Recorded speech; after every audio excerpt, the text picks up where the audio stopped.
Rich ladies in old Greece and Rome often used makeup, a habit they picked up from Egypt. During medieval times, only wealthy people could afford such extras, as common folk lacked money for these luxuries. Back then, the church watched everything closely, including women's use of makeup. Putting cosmetics on your face was seen as questioning God's work, and early on, women wearing makeup were thought to be like the devil since cosmetics were mainly found in brothels. Later, the religious scholar Thomas Aquinas decided it was better for a woman to look nice for her husband to prevent him from cheating. But women had to be careful not to become so good-looking that they attracted other men. This must have been quite puzzling since beauty is personal taste, which made following beauty rules very tricky in those days. Let's explore the odd and often disturbing world of beauty in medieval times. In the 1400s, an oval face with tiny lips and a small nose made women appear more innocent and childlike. Since the church required hair coverings, one way to get a more open face was to pull back hair under a hood and raise the hairline. Not all women naturally had high foreheads, so some raised their hairlines by pulling out their hair. The church only accepted beauty changes if they fixed serious disfigurement, so women who plucked their hairline were scolded by priests for the sin of vanity. Most used metal tweezers to pull out hairs, which was time-consuming and painful. Some used harmless plant mixtures instead. Milk thistle soaked in walnut oil, parsley juice or ivy gum were thought to stop hair growth. These were pressed firmly on the hairline. Other treatments weren't so pleasant, like crushed eggshells or dried cat droppings mixed with vinegar and rubbed on the area. Eyebrows were removed too, leaving faces blank without expression. Later, women who had overplucked were left with brows that wouldn't grow back. Some used mouse or rat fur to make fake eyebrows to hide their sparse ones. Even eyelashes were removed for a completely plain face. In the East, in Turkey's Ottoman Empire, women in the Sultan's harem used various beauty treatments. They made a cream called rosma from a mixture containing arsenic, very toxic, and caustic lime. This was rubbed all over to remove unwanted body hair. After washing in the Turkish bath, a bronze scraper similar to those used in ancient Rome removed any leftover mixture. Rosma also whitened skin but could cause severe burns if left on too long. European women also rejected body hair. One old remedy from the thousands suggested mixing ant eggs, red arsenic compound, ivy gum, and vinegar, then rubbing this over the body to permanently remove hair. Meanwhile, in Asia during the Heian period, 800s-1200s, noble Japanese women deliberately blackened their teeth. This practice, called ohagoru, used a dye made from iron, vinegar, and ground garnet. Spices like cinnamon, anise, and cloves were added because the drink tasted awful and needed to be consumed several times every few days. The dye coated teeth in a black shiny layer. Surprisingly, this didn't harm the teeth. It actually prevented decay and strengthened them. Some geishas still practice ohagoru today. This horrible custom began in the 900s among upper-class Han Chinese society before spreading to poorer families. Once a girl had bound feet, she couldn't stand for long periods, making work impossible. Having lotus feet showed beauty and wealth, increasing marriage chances. Even poor farming families bound their daughters' feet to attract wealthy husbands despite needing their help with work. The process aimed to make feet as small as possible. Girls between 5 to 7 years old, when bones are still soft, had their feet wrapped with a bandage 2 feet wide and 10 feet long. The 4 smallest toes were broken and folded under the foot, then tied in place. The soles were cut so the big toe could bend back to the heel. The wet bandage, soaked in warm animal blood and herbs, wrapped tightly around the foot, tightening more as it dried. Daily, feet were cleaned and forced into increasingly smaller lotus shoes. Despite swelling and pain, girls were made to walk anyway, sometimes beaten if they cried. Women with bound feet couldn't run away or walk far, spending most time at home. Some argue this wasn't about beauty but about controlling women. Eventually, women supported the practice because they knew their daughters wouldn't find husbands otherwise. The ideal foot size was just 3 inches, though average bound feet were about 5.5 inches. Sometimes toes fell off from poor circulation, and women suffered spine and hip problems. This practice continued until the mid-1900s before being completely banned. During medieval times, clear white skin was considered extremely beautiful. After many smallpox outbreaks left people with scarred skin, a smooth complexion became especially desirable. One remedy for unwanted freckles was smearing bull's blood on the face. Unlike most of Europe, which remained feudal, Italy experienced a cultural rebirth called the Renaissance in the 1200s. Many Roman monuments were uncovered, and cities like Florence tried to recreate classical society. The ideal woman's appearance changed dramatically. Renaissance paintings show curvy women in loose see-through fabrics revealing more of their bodies. They have very pale skin, glowing cheeks, and deep red lips. To achieve this paleness, many medieval women used toxic materials that damaged their skin and caused serious health problems, even death. Pale skin wasn't just about beauty, it showed wealth and status by proving you could stay indoors and avoid work. Beyond avoiding sunlight, some women used leeches to drain blood, making their skin paler. Most used powders and creams. Chalk, flour, and even arsenic powder were used to lighten skin. White lead mixed with vinegar made a paste, and later mercury added a silvery shine to paint used on the face, neck, and chest. This makeup was highly poisonous. The lead caused rashes, forcing women to apply more to cover blemishes. After absorption, it caused muscle paralysis, hair loss, tooth loss, headaches, and sometimes death. Ironically, it also caused wrinkles by drying the skin. Lips were painted red with vermilion, another mercury compound. A major source of vitamin D is sunlight, and heavy makeup use led to deficiencies. 2 newborn baby skeletons found in Florence had severe rickets from vitamin D lack, suggesting their mother's thick makeup and heavy clothes blocked all sunlight during pregnancy. The Italian word belladonna means beautiful lady, and is also the name of deadly nightshade, one of the world's most poisonous plants. Italian women made drops from the berries and put 1 drop in each eye, causing pupils to dilate by blocking muscle receptors. This made women look constantly aroused, considered highly attractive then. Using such a toxic plant was extremely dangerous. Women experienced blurred vision, light sensitivity, and inability to focus on close objects from the first use. Side effects included irregular heartbeat, permanent vision damage, blindness, and death. The horrible death of Henry VIII. No king's end in Europe's past matches the sad fall seen in the final days of England's most talked about ruler. The once grand king, known across Europe for his good looks and sharp mind, went through a downfall so deep and awful that stories from that time still shock us hundreds of years later. Born in mid-1491, this second king of the Tudor line took power as a young man of 17 with amazing gifts. Letters from other countries tell of a king with great height, red-brown hair, and kingly looks, a perfect prince by the standards of his time. Visitors from abroad were amazed by his skill in sports, his learning, and his royal presence. The turning point in this king's health came during a January 1536 sporting event. At age 44, the king had a terrible horse riding accident when his horse fell under him. Though he lived through it, the king was knocked out for hours. The hurt to his leg turned into a long-lasting leaking sore that would bother him for the rest of his life. This open wound gave off such bad smells that people at court could tell the king was coming before they saw him. For a king deeply worried about showing power and manly strength, this problem was a huge shame. Court rules said that helpers must stand the awful smell without showing any upset, or they might face the king's anger. The timing of this fall lined up with more and more strange actions. Within months, his second wife was killed on shaky claims, a link that has made scholars wonder if brain damage from the fall made worse any mind problems he already had. With moving around much harder, the king's body changed greatly. His once fit shape gave way to extreme fatness, with his waist growing hugely. Palace builders had to change doorways to fit his size, and special tools were needed to move him between rooms in the palace. The court's food records show a very unhealthy diet. Daily food intake reached about 5,000 calories, mostly animal meat with few plants. Many kinds of meat dishes with lots of strong drinks were normal fare. This eating pattern, plus being forced to sit still, sped up his body's breakdown. Medical help made his state worse. Doctors of the time used treatments now known to be harmful, burning with hot tools using toxic things like mercury, and regular bloodletting that further hurt his weak body. The getting worse wounds finally showed bone through dead flesh. At 49, the more and more sick king married a teen noblewoman, saying the match made him feel young again. The truth was ugly. The young wife, sickened by her smelly, deformed husband, found comfort elsewhere. The sure to happen finding out led to expected results for both the young woman and her lover. His last marriage worked more as nurse and patient than husband and wife.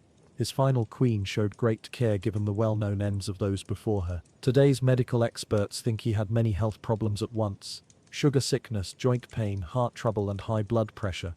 Some researchers have suggested late-stage love disease, though this idea is argued about among modern history experts. This mix of sicknesses turned his life into non-stop pain.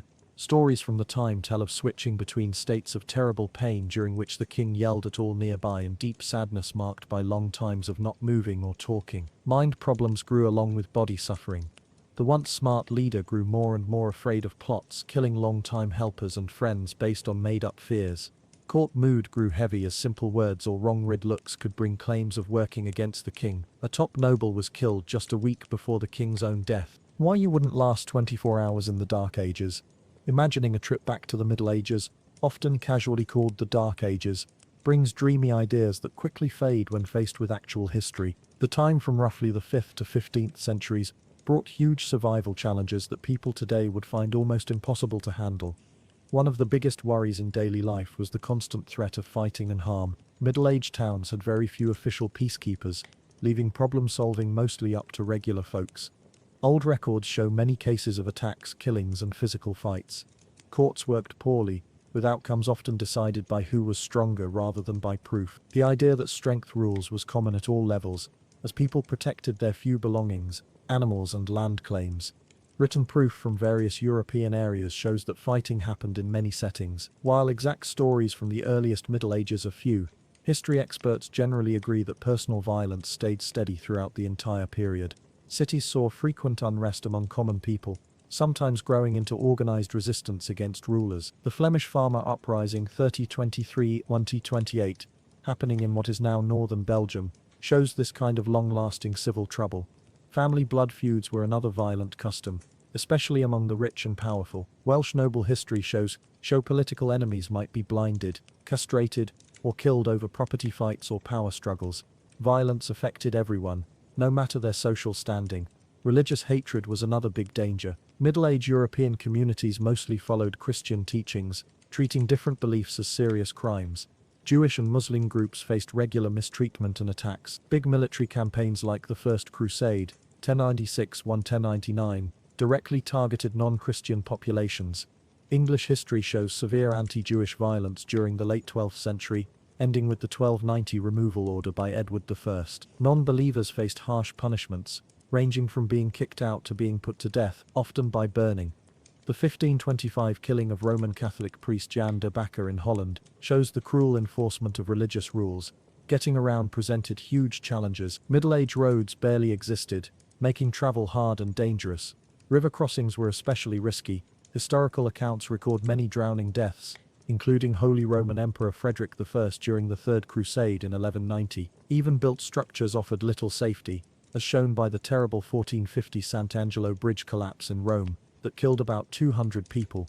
Sea travel was no better. Ships used basic steering methods with single sails or human-powered oar systems. Bad weather made sailing nearly impossible without modern tools, and storms often caused disasters. While sailing technology slowly improved throughout the Middle Ages, early medieval sea travel remained extremely dangerous. Places to stay for travelers were rare. Without established guest houses, many travelers ended up sleeping outside, potentially deadly during winter. Medical problems while traveling often led to death as healthcare was very limited between towns. Group travel offered small safety improvements but brought new problems. While giving some protection against lone robbers, traveling groups were still easy targets for organized highway thieves or betrayal from within. Finding enough food and clean water was always hard unless travelers found monasteries or inns along their way. Having enough food remained uncertain throughout medieval society. Depending on farming made communities weak against weather changes and crop failures. Hunger happened regularly throughout the period, forcing people to eat poor food sources including moldy grain, wild plants and tree bark in the worst cases. Poor diet weakened the body's defenses, making people more likely to catch diseases. Disease outbreaks after famines often killed populations already weakened by poor diet. TB, smallpox, typhoid, flu, mumps and stomach infections including dysentery killed countless people. Today's immune systems, unused to these germs, would give little protection against medieval diseases. Travel speed remained extremely limited compared to today. People walking typically covered 15 to 25 miles daily, horse riders 20 to 30 miles, and ships 75 to 25 miles in good conditions. Communication problems made travel harder, as local language differences created big barriers for travelers unfamiliar with local speech. Perhaps most importantly, medieval populations faced much shorter lives compared to today's standards. Sudden early death happened regularly across all social classes due to poor cleanliness, infectious disease, bad diet, fighting, and environmental dangers. Even small injuries or infections, minor by today's medical standards, often led to death. The Middle Ages, while interesting from a history viewpoint, presented an incredibly hostile environment for human survival that modern people, used to today's cleanliness, healthcare, transportation systems and law enforcement, would find virtually unlivable, even for short periods. What couldn't owners do to slaves in ancient Rome? Many think of Roman slavery as total control, owners having complete power over the people they owned. While partly true, the actual history shows more complexity. During Rome's 1200-year existence, the practice changed significantly, with varying limits on owner power. Historical writings from Dionysius of Halicarnassus suggest slavery existed from Rome's beginnings, with Romulus reportedly allowing citizens to sell their children into slavery. The bond between owner and slave during early Rome and the early Republic was quite different from later times. In Rome's beginning years, when it was just a small settlement, wealth gaps were relatively small. Well-off Romans usually had small farms where they worked alongside a few slaves. This closeness created more personal ties between owners and their slaves. Working daily with someone naturally limited extreme cruelty. Also, early Rome's layout provided practical checks on an owner's control. Nearby settlements offered easy shelter for badly treated slaves, giving a practical reason for decent treatment. As Rome grew through war, however, the makeup of society changed greatly. By the 400s BCE, about 1/5 of people were enslaved, deeply changing social relationships. The growing gap between master and slave plus increasing numbers led to worsening conditions for the enslaved. Throughout the Republican era, no official legal limits restricted a master's control. The only possible check on abuse came through censors, officials who could enter homes and step in for cases of extreme cruelty. However, this power was optional rather than required. Censors worked only 18 months every 5 years, leaving long periods without even possible oversight. Moreover, slaves had no legal right to ask for help. Only free citizens could report mistreatment. Historical records from the 400 years between the creation of the censor's office and the imperial time show no recorded cases of censors helping slaves. While lack of evidence doesn't prove it never happened, it strongly hints such help was extremely rare. The imperial period brought modest legal protections. Two notable events show imperial involvement. Emperor Augustus reportedly freed a slave sentenced to death for accidentally breaking a crystal cup at a feast, and Emperor Hadrian banished a Roman woman for 5 years after she badly beat a female slave over something minor. However, these remained unusual cases rather than common practice. Slowly, small legal reforms appeared. Around the start of the millennium, the Lex Aelia Sentia and Lex Fufiia Caninia set rules about freeing slaves. Under Emperor Claudius, abandoning a sick slave who later recovered on their own resulted in automatic freedom. Masters were also legally required to provide proper burial for dead slaves. The Lex Petronia of 61 CE banned sending slaves to fight wild animals without court approval. Emperors Domitian and Hadrian outlawed castration. In 1601 CE, Emperor Antoninus Pius made unjustified killing of slaves a crime. Though this only applied to deliberate acts like stabbing or intentional deadly violence, deaths from normal punishments like excessive whipping remained allowed. By 319 CE, Constantine's laws further treated intentional killing of a slave the same as murder of a free person. Classical Roman law developed 4 standard contract clauses that could be included in sale agreements. Nomonomitateur stopped the buyer from freeing the purchased person. Nomonomitateur required the buyer to free the person after a certain time. Breaking these terms could result in penalties listed in the original contract or, later under Constantine, automatic freedom. Notably, while prostitution received specific contract protection, no similar clauses existed for other potentially harmful jobs. Despite these small legal limits, the basic reality remained harsh. Roman legal thinking clearly showed that these restrictions aimed not at humane concerns but at keeping social order and preventing wasteful destruction of property. The most effective protections only applied when specifically included in sale agreements by previous owners. Even during times of forward-thinking reform, Roman law basically viewed slaves as instrument of okolia, talking tools, rather than people deserving basic rights. The limited restrictions that existed mainly served to prevent unnecessary damage to valuable property, rather than to recognize human dignity. The gradual development of these legal boundaries across 12 centuries shows how Roman society slowly created limits on absolute power, though ultimately failing to challenge the basic unfairness of the institution itself. The Assyrian Empire: origins, rise, and collapse. The world's first true empire began from humble roots along the Tigris River. Assyrian society started when Semitic people moved north from Arabia as their homeland slowly turned to desert in the late 2000s BCE. They would eventually rule huge areas across the Near East. These early Assyrians built towns along the middle Tigris, mainly Nineveh, Arbela, now Erbil, and Ashur. For hundreds of years, these cities existed under the control of more advanced southern Mesopotamian civilizations, first serving powerful rulers like Sargon and later Hammurabi. Located on trade routes linking southern Mesopotamia with Anatolia, Ashur grew from a simple stop to a rich trading center. Assyrian traders set up posts throughout Anatolia, with Karam Kanesh becoming their biggest foreign market. These merchants moved lapis lazuli tin from Elam and Babylonian copper westward, while bringing timber, wool products and valuable metals eastward. The wealth from trade helped Ashur break free from Babylonian rule around the 19th century BCE. Importantly, Ashur wasn't just a city name but also their main god, a war deity linked with battle, winning and justice. Unlike other Mesopotamian cities where gods were clearly separate from the cities, early Assyrians saw the god Ashur as the very essence of their city. Early Assyrian leadership had an unusual system. The god Ashur was seen as the true ruler, with the human king merely acting as his earthly stand-in. The king's power was limited by a council of elders and a yearly elected official called the Limu, who led the council and handled money matters. Any big decisions needed council approval and spending required the Limu's permission. Between 1800 to 1700 BCE, this period of limited royal power ended as trouble in Anatolia disrupted trade networks. Assyrian trading posts were wiped out, Ashur lost its trading importance and Babylonian control returned. The area then became fought over by Babylonian and Hittite forces, ending with Babylon's capture in 1531 BCE. After Babylon fell, Karsite tribes from Iran took control of Babylonia, but Assyria remained unfree. At the same time, Hurrian people from the Armenian highlands moved into present-day Syria, creating several states with Mitanni becoming the strongest. For almost 200 years, Ashur was a Mitanni puppet state, technically independent but with walls torn down and Mitanni officials overseeing its government. Assyria regained freedom during the 1400s and 1300s BCE, when King Ashur-bel-nisheshu used Mitanni's internal problems to rebuild city defenses.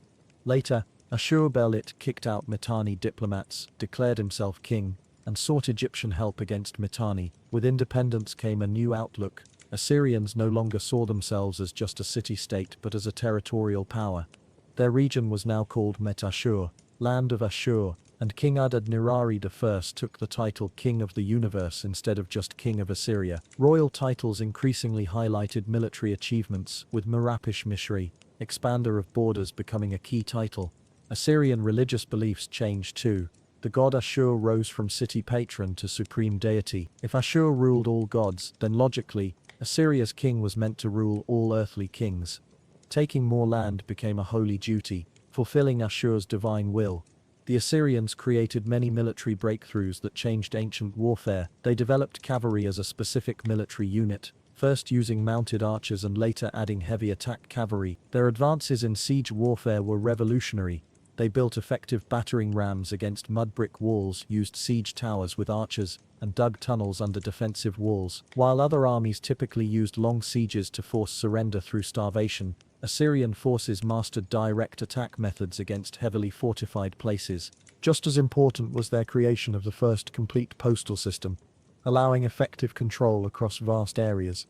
Earlier empires struggled to maintain control over distant regions, usually leaving conquered areas semi-independent while collecting tribute. Assyrian kings changed imperial rule by placing troops and appointing governors in conquered cities, maintaining oversight through regular reports delivered via postal networks. To enable quick troop movements and ensure unbroken communication, the Assyrians built an extensive network of paved roads, among the first such building projects in human history.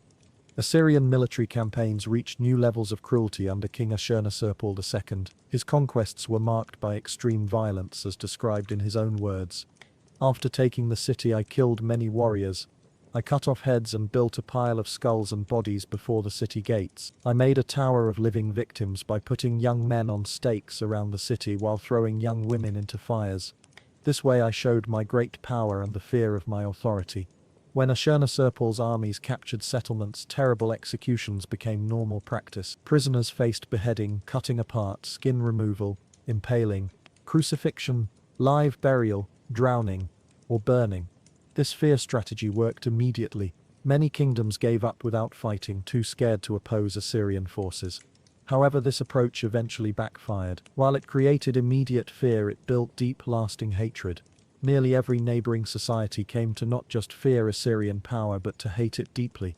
Though Ashurnasirpal's followers reduced these practices, Assyria's reputation for merciless cruelty remained forever. Rather than stopping resistance, the terror policy eventually caused it. When internal problems erupted within Assyria, conquered populations rose up across multiple areas. When rebellion broke out in 642 BCE, the coalition failed to work together effectively. Using divide and conquer tactics, Assyrian forces defeated rebel groups individually. By 648 BCE, they had captured Babylon. Shamash-shum-ukin killed himself rather than be captured. Harsh punishments followed, with rebels suffering mutilation and public shame. Though seemingly at the peak of its power, Assyria was internally exhausted. Constant uprisings had drained its resources, and outer territories increasingly claimed independence. A new threat appeared when Scythian nomads invaded western imperial territories in the 630s BCE, devastating regions beyond the Euphrates. This disaster undermined Assyrian stability, causing internal conflict. After Assurbanipal's death in 627 BCE, civil war broke out among his heirs and generals, speeding up imperial breakdown. Provincial regions declared independence, with Babylonia achieving freedom under the Chaldean prince Nabopolassar by 6119 BCE. Desperate to survive, Assyria formed an alliance with former rivals including Egypt, but failed to stop Babylonian advances. At the same time, Median forces under Cyaxares invaded from another direction. In 612 BCE, combined Babylonian and Median armies captured and destroyed Nineveh after a 3-month siege.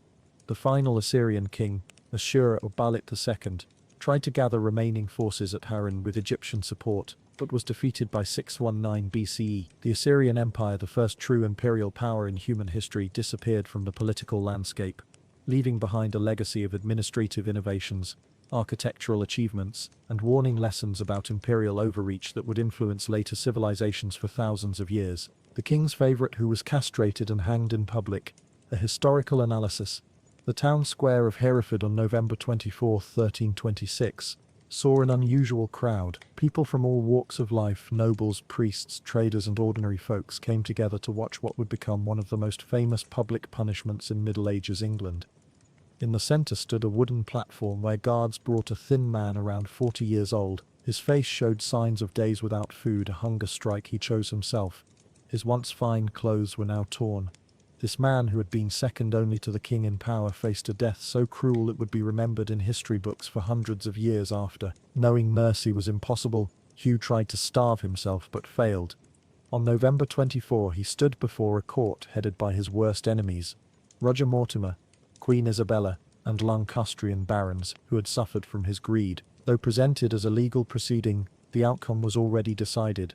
Hugh faced charges of treason, theft, corruption, and manipulation of the king. Found guilty on all counts, he received one of history's most awful sentences. That morning, Despenser was taken to Hereford's marketplace before a huge crowd including Mortimer, Isabella, and victorious barons. What followed was carefully planned public revenge. Tied to a tall ladder ensuring everyone could see, Despenser was crowned with stinging nettles, mocking the royal authority he had effectively shared. Bible verses condemning pride were written on his skin before the actual torture began. According to Froissart, executioners cut off Hugh's private parts, burning them while he watched, punishment deliberately chosen for his alleged sexual misconduct. While still conscious, his stomach was cut open and internal organs slowly removed and burned. Witnesses recorded terrible screams echoing through the marketplace, apparently to the crowd's satisfaction. Only after long suffering was Hugh finally hanged. Even in death, his humiliation continued. His body was beheaded and quartered, with pieces sent for display in different English cities. His head was placed on a stake at London's gate, a clear warning against misusing royal favour. The extraordinary cruelty of Despenser's execution served multiple purposes: payback for his demonstrated cruelty and greed, and symbolic cleansing of perceived corruption brought upon the kingdom through his influence over Edward II and their alleged intimate relationship. The public castration especially emphasized punishment for sexual impropriety. 4 years later, in December 1330, Hugh's widow Eleanor de Clare got permission to collect and bury his remains on family land in Gloucestershire. However, only his head, a thigh bone and fragments were recovered, an undignified ending for England's once second most powerful figure. Edward II's fate was similarly grim. Initially imprisoned, he was killed in September 1327 at Berkeley Castle. The lasting account of his death, though questioned by modern historians, involves execution by heated metal inserted into his body, a method leaving no visible evidence while symbolically referencing his alleged sexual practices. The reign of Edward II and Hugh Despenser's quick rise and fall represent one of medieval England's most troubled periods. For centuries, historical accounts were colored by bias regarding their relationship. Edward was depicted as weak and controlled by personal desires, while Hugh was portrayed as an unethical manipulator exploiting royal weakness. Modern historians offer more balanced interpretation. They acknowledge Despenser's extraordinary greed alienated virtually all English nobility, while questioning sensationalist accounts of his relationship with Edward II, recognizing accusations of sexual impropriety often served as political weapons against enemies. Whatever their actual relationship involved, Despenser's fate illustrates the dangerous intersection of power, sexuality and government in medieval England. His tortured body served as graphic demonstration of consequences for challenging social conventions and making powerful enemies. Despenser's story also shows how justice worked as theatrical display in medieval society. His execution went beyond mere legal procedure, becoming carefully staged public performance communicating political and moral messages. The treatment of his body, particularly public castration, conveyed specific messages about sexual wrongdoing, political corruption, and restored social order. Hugh Despenser's downfall proved as dramatic as his rise. Within years, he changed from relatively unknown knight to England's most influential figure, only to end as scattered remains displayed across the kingdom. His story exemplifies the uncertainty of political fortune in medieval society. In final irony, regime replacing Edward II and the Despensers proved short-lived. Queen Isabella and Roger Mortimer, who presided over Hugh's brutal execution, were themselves overthrown just 4 years later when young Edward III took real power. Mortimer faced similar execution as a traitor, though spared additional tortures. Medieval political fortunes had shifted once more. 700 years later, Despenser's story continues to fascinate and disturb. In modern historical reviews, he has been named among Britain's most notorious medieval figures. His life has inspired plays, historical novels and TV shows, typically portraying him as the perfect corrupt courtier. Today's perspective allows us to view Despenser's execution with appropriate horror, recognizing the extreme brutality characterizing medieval judicial practice. At the same time, his story reminds us that dynamics of influence, political favoritism, and exploitation of privileged access exist in all historical periods. The royal favorite who met such a terrible public end provides distant yet relevant perspective on the complex interplay of power, sexuality, greed, and justice that continues shaping our societies. The grim fate of a Tudor-era cook, an historical account. London's sky hung dark and heavy on April 5, 1531. Crowds gathered at Smithfield, a place known for both animal trading and public punishment. Today was different. A particularly harsh death awaited. In the middle stood a large brass pot over newly lit wood. Water inside began to bubble as it heated up. The crowd grew louder when guards brought forward a chained man, Richard Rose, who worked as a cook for John Fisher, the Bishop of Rochester. The prisoner's pale face showed he knew what was coming, being lowered into boiling water until dead, feeling his skin slowly melt away.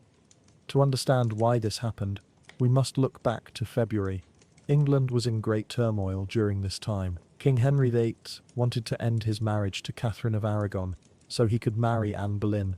This wish created deep divisions across the country, with power-hungry courtiers backing the king's plan against church traditionalists who believed marriage couldn't be broken. Bishop John Fisher stood firmly against the king's wanted divorce. His religious beliefs made him enemies with both the king and Anne Boleyn's growing supporters, who saw him blocking their plans. The bishop took many safety steps, sleeping in different rooms each night and being careful about his food. At Fisher's home in Lambeth, the household staff included Rose. Plain-looking and quiet, he worked well in the bishop's house until the key event on February 18th. That day, Fisher hosted guests for a meal. The main dish was a thick soup common in English cooking then. Records show Rose secretly added some unknown powder to this food. He later claimed this was just a bad joke, thinking it would only cause stomach trouble, not death. The bishop ate very little of the tainted food while guests ate more. Following custom of the time, leftover food went to poor people asking for help, including two named Bennett Kerwin and Alice Triet. Within hours after eating, everyone who had the soup showed terrible signs: stomach pain, vomiting, sweating, and muscle spasms. Fisher lived, having eaten almost none. Others became very sick. Kerwin and Triet, who had eaten full portions, died from the poison, found the next day showing signs of painful deaths. Word of the poisoning quickly reached the king's court. Henry VIII, despite opposing Fisher politically, saw the bigger threat to royal safety. If church leaders could be poisoned, kings could too. He ordered an immediate investigation. Officers caught Rose trying to leave the city. Questioning at the Tower included torture, limbs tied to a frame and slowly pulled apart to force confession. Under such pain, Rose admitted adding the substance but said he didn't know it could kill. The legal process that followed broke all normal rules. On February 28, Henry VIII himself spoke to Parliament about the case, something kings rarely did. He called the poisoning an act of treason against not just Fisher but royal power itself. Parliament, usually fearful of the angry king, quickly passed a new law. Act for Poisoning 22 Henry VIII, Chapter 9.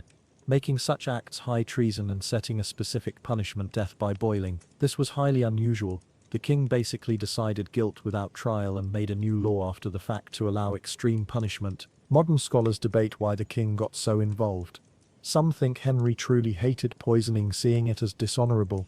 Others suggest clever political planning. The Spanish ambassador Eustace Chapuis, who supported Fisher and Queen Catherine, wrote that the king's dramatic response aimed to prevent investigation into Anne Boleyn's family's possible involvement. Rumors spread that Boleyn had ordered Fisher's killing to remove obstacles to the king's marriage plans.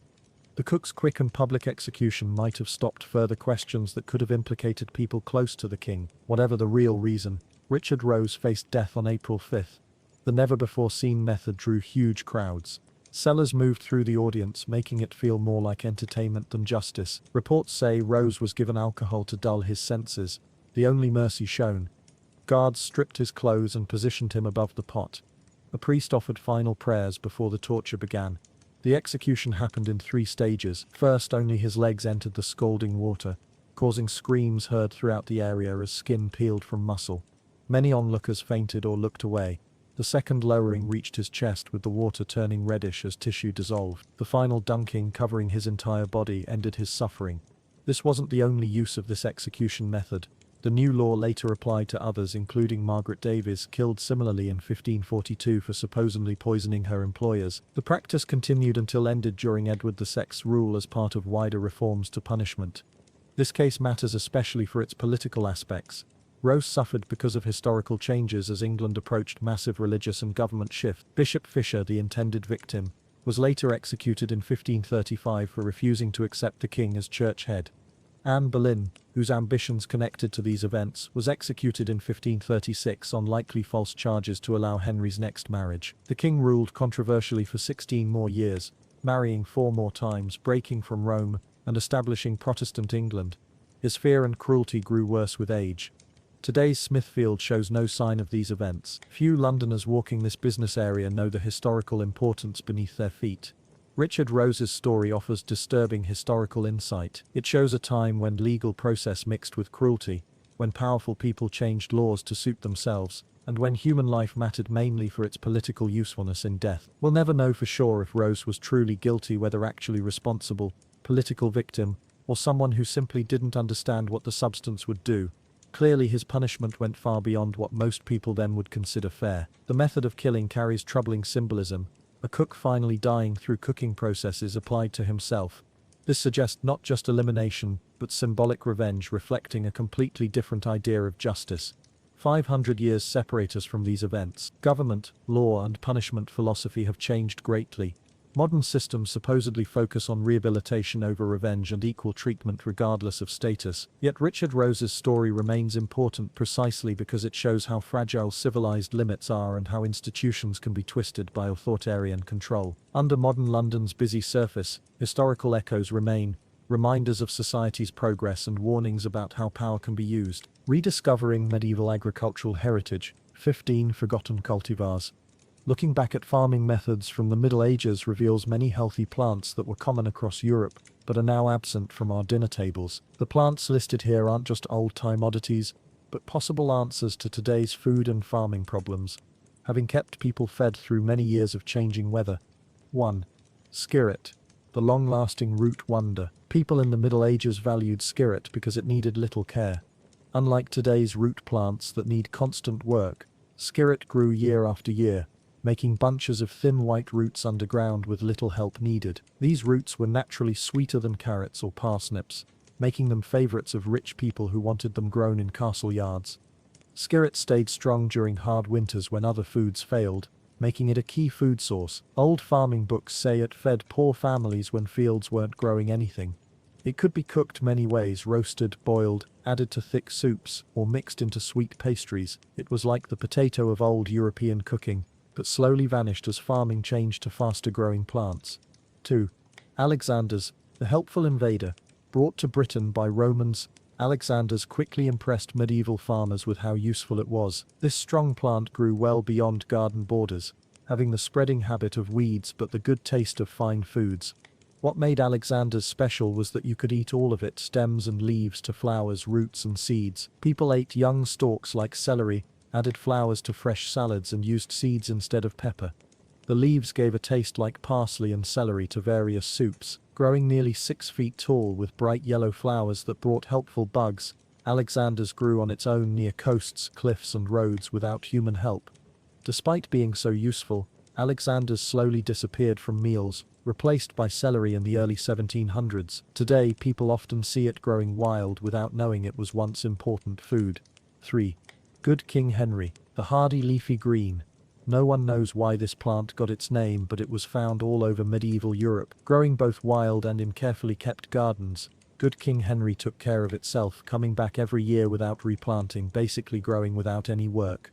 Tests show it has more iron than spinach and lots of vitamin C, key nutrients often missing in medieval diets. Its early spring leaves provided needed food during times of shortage. People used it differently as it grew. Young shoots eaten like asparagus, grown leaves used like spinach, and small flower buds like tiny broccoli. For health uses, people put leaves on wounds while root mixtures help digestion. Some areas called it all good, showing how useful it was. As farming became more businesslike, this simple but valuable plant fell out of common use. 4. Salsify, the tricky root. This strange root plant has one of the most surprising tastes in plant cooking. When fixed right, salsify truly tastes like oysters, making it very valuable during religious times when eating meat or seafood wasn't allowed. Old church records from the 1400s show it was grown just to be used instead of seafood during Lent. Medieval farmers grew 2 kinds, white and black salsify. Both have long, thin roots under ugly outer skins that need removing before cooking. An early example showing that food can taste good even if it looks bad. Salsify was most useful in winter, staying good through freezing weather as one of few fresh plants available during coldest months, dug up when needed. Once picked, it could be stored a long time without going bad. In times before refrigerators, such features were priceless. Modern farming eventually gave up on salsify because it took too long to grow and looked strange. 5. Medlar, the waiting fruit. Medieval cooking accepted certain things modern eaters would find gross. The medlar, looking like small brown apples with open bottoms showing 5 seeds, needed to sit a long time after picking. Just picked ones were stone hard and too bitter, totally inedible. Medieval gardeners knew medlars needed what they called bletting, controlled rotting, where fruits were kept for weeks until they became soft and brown. This slow process changed the flesh into sweet cinnamon-flavored pulp that medieval people loved. Cooking books from the 1200s have many recipes including tarts, fruit jellies and drinks. The fruit's odd look created colorful slang in medieval talk, often making body part comparisons not suited for polite company. Medlar's timing was especially useful, ripening in late fall as one of the last fresh fruits before winter. After bletting, they could be kept several more weeks, giving rare sweetness during winter's darkest days. Modern farming dropped medlars in favor of quick-growing crops that sell better. 6. Chickweed, the helpful weed. Unlike plants needing careful growing, chickweed showed up on its own across medieval lands. This small leafy plant with tiny white flowers grew in gardens, fields and paths all over Europe without invitation, but gave big health benefits. Medieval farmers knew they couldn't get rid of it, growing in various soils, sprouting anytime it wasn't freezing and making lots of seeds. Instead of trying to remove it, medieval people harvested this volunteer plant as free food. Its tender leaves were available nearly all year in mild areas. Fresh chickweed has about 7 times more vitamin C than the same amount of oranges. Poor people gathered it regularly, while fancy house records show it was served in winter when other green plants weren't available. Beyond food uses, chickweed had medical uses. Cooling properties helped skin problems, while brewed drinks treated fevers and swelling. Modern farming sadly declared war on chickweed, using chemicals, changing this healthy plant into an unwanted pest. 7. Scorzonera, the snake cure root. Despite its scary name suggesting disease, scorzonera was widely grown in medieval times. The name comes from Italian words meaning poisonous snake. Early plant experts thought these black-skinned roots cured snake bites, while such medical uses proved wrong. Medieval people discovered its great taste and health benefits. Often mixed up with black salsify, close plant relatives, scorzonera makes longer, straighter roots with black outsides hiding white insides. Its taste is milder, sweeter than salsify, with slight asparagus and nut hints. Scorzonera kept amazingly well. Fall harvested roots, stored in sand in cool cellars, stayed good until next summer. Few other plants offered such food security during medieval times. Growing records from the 1500s show it was especially popular in monastery gardens, valued for tasty food during religious fasting times and supposed health properties. Medieval doctors prescribed scorzonera mixtures for blood cleaning and stomach problems. The coming of modern food storage and shipping systems eventually made scorzonera's great keeping ability unnecessary, helping cause its slow disappearance from common growing. 8. Welsh onions, the misnamed forever onion. Despite a name suggesting Welsh origins, these lasting onions came from East Asia, likely reaching European areas through trade routes around the 1200s. Neither Welsh nor true onions by plant type, they still gave medieval farmers valuable lasting greenery. Their lasting growth habit made them different from normal onions, setting up permanent spots, slowly multiplying through splitting rather than needing yearly replanting. Old gardening texts suggest single established plants could possibly feed families for decades through gradual dividing. Welsh onions served practical needs, providing ongoing hollow green stems when other plants weren't available. Medieval cooking used these green parts for flavoring various dishes. Their amazing cold hardiness proved especially valuable, keeping green growth through all but the worst winter weather, giving crucial vitamins during scarce months. Despite these good points, modern farming eventually favored regular onions with bigger bulbs. 9. Fat hen, the wild superfood. Like chickweed, fat hen appeared on its own across various places. This volunteer green established itself throughout fields, gardens and open areas across Europe. Medieval people wisely ate it rather than just removing it as an unwanted weed. Today's food tests confirm fat hen's amazing properties: more protein than cabbage, more iron than spinach, and more calcium than kale. Modern health experts would definitely call it a superfood. Its name comes from seeing how it affected chickens' better egg laying and faster growth. Digging at old sites has found many fat hen seeds in food waste dumps, showing people ate it regularly. During food shortages, this wild plant often provided key food, preventing hunger deaths.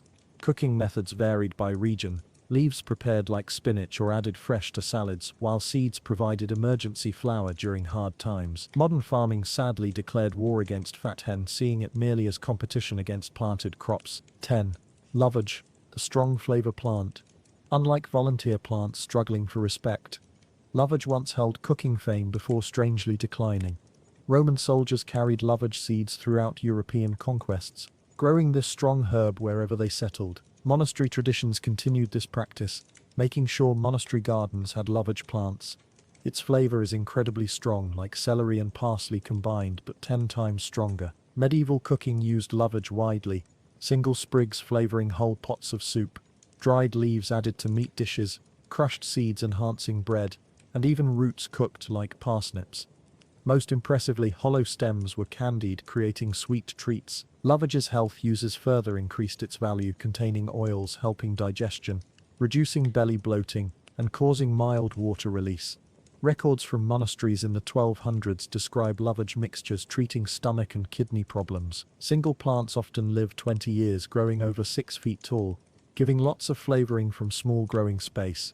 Great hardiness ensured winter survival with strong spring regrowth. The arrival of exotic spices through world trade gradually pushed lovage out of cooking importance. 11. Corn salad, the winter wonder green.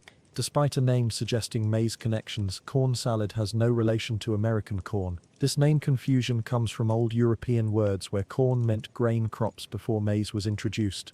These small tender greens naturally appear in fall after grain harvests, keeping growing through winter conditions. Medieval farmers found these winter greens provided not just edible food but actually pleasant flavors. Corn salad has mild, slightly nutty taste without bitterness often found in wild greens. Harvest was possible throughout coldest months when other foods weren't available. Modern testing confirms high omega-3 fat content, 3 times compared to normal lettuce, alongside good iron and vitamin C levels.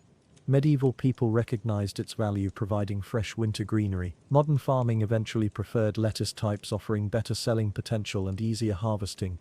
12. Tansy, the strong-smelling herb. Few plants show such big changes from past importance to present obscurity as tansy. This bushy, lasting plant with fern-like leaves and distinctive yellow button-shaped flowers produces strong aromatic qualities throughout all plant parts. Its complex flavor combines bitter, spicy, and slightly sweet elements that medieval tastes appreciated but modern tastes mostly abandoned. Today's chemical tests find over 40 different flavor compounds in tansy leaves. Medieval cooking books feature tansy in various recipes ranging from savory dishes to desserts.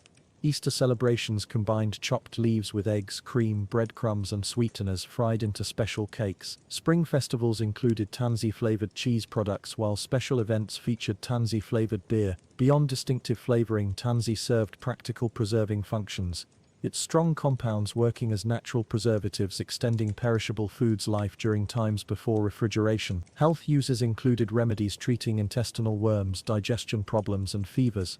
Monastery gardens always included tansy plants for both cooking and health purposes, often placed near entrances where strong smells repelled unwanted insects. As milder herbs gained popularity, tansy gradually disappeared from cooking uses. 13. Sea kale, the beach vegetable. While some plants disappeared for being too strong, sea kale suffered neglect despite amazing usefulness. Growing naturally along northern European shores, sea kale provided valuable food for medieval coastal communities. This tough plant thrives in salty, sandy conditions where most edible plants can't grow. Medieval people harvested sea kale 2 ways: blanched young growth during spring, prepared like asparagus, and mature leaves later prepared like cabbage. Unlike many wild foods, sea kale has mild, sweet qualities.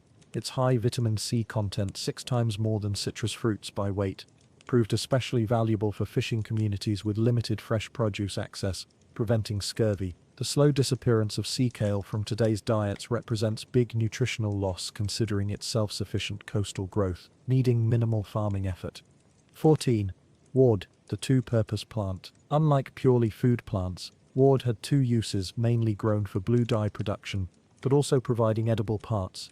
Before ward growing, getting blue cloth presented huge challenges throughout Europe. Young ward leaves picked before developing dyeing compounds provided edible greens for spring dishes and soups. The flavor is mild with slight peppery qualities like young mustard greens. Ward growing created notorious smell problems. Dye extraction requiring leaf fermentation produced such bad odors that royal orders prohibited processing near important houses. Despite its considerable economic importance for cloth production, ward eventually declined as both food source and dye material. 15. Turnip greens, the forgotten half. While turnip roots remain known parts of old European cooking, medieval farmers valued leafy parts equally, a practice mostly abandoned in today's growing. Turnip greens contain much more nutrition than roots, 4 times the calcium, 3 times the vitamin A, and twice the protein. Medieval growers carefully picked outer leaves throughout growing seasons without hurting developing roots below. These healthy greens featured prominently in medieval soups, stews, and fresh dishes, adding distinctive peppery flavors, improving otherwise plain winter foods. Clever heating methods of common people in the Middle Ages. Historical findings show that everyday people in the Middle Ages created surprisingly good ways to stay warm during cold winters. Without modern technology, These everyday folk built smart heating systems that worked well with what little they had. Their ways of keeping warm not only helped them live through winter but also brought communities closer together during the coldest times of year. Looking at these methods shows how medieval people turned the basic need to survive winter into a mix of practical know-how and working together. The main source of warmth in medieval homes was the fire pit placed in the middle of the main room. Unlike today's fireplaces built against walls, medieval people put their fires in the center of living areas. This setup let heat spread evenly throughout the home. They built these pits using stones picked specially for their ability to hold heat. These stones would soak up warmth while the fire burned and keep giving off heat long after the flames died down, working like simple heat storage units. The middle location created a natural gathering spot where family members would come together to eat, work, and share stories. The smoke system was basic but useful. Smoke slowly rose and left through a hole in the roof. While this led to lots of soot and a constant smoky smell, the warmth it provided was vital during freezing weather. The fire pit wasn't just for heating, it was the heart of home life. Medieval building methods showed a good understanding of using sunlight for heat. Homes were built to catch as much winter sun as possible when the sun sits lower in the sky. Windows facing south let sunlight in to warm inside spaces. The thick stone or earth walls served two purposes. They made buildings strong and stored heat. These materials caught daytime sun heat and slowly released it at night, keeping inside temperatures fairly steady despite outside changes. Building materials like wood and dried plants naturally helped keep heat from escaping quickly. In very cold areas, homes partly built underground stayed warmer by using the Earth's steady below-ground temperatures as protection against harsh surface weather. The smart mix of these approaches shows medieval builders really understood nature and how to use available resources. The typical overlapping dried plant roofing on medieval homes worked well to keep heat in. These thick plant coverings created good insulation that stopped heat from moving between inside and outside. Farm leftovers used in these roofs were easy to find, cheap, and naturally kept water out, giving extra protection from rain and snow. Though they needed to be replaced now and then because they rotted or attracted pests, the warmth benefits were worth this extra work. Gathering, preparing, and putting up these plant roof coverings usually involved many people working together. This teamwork strengthened community bonds while making sure all homes were ready for winter, so the roof system both kept people warm and helped build social connections. Medieval housing often had animal pens right next to living spaces, creating a helpful relationship between people and farm animals. This closeness was planned to use the natural body heat that livestock gave off. Walls between human and animal areas were made thin on purpose to let heat move between spaces. Sometimes animals took up almost 1/3 of the total home space, adding a lot of warmth to the living area.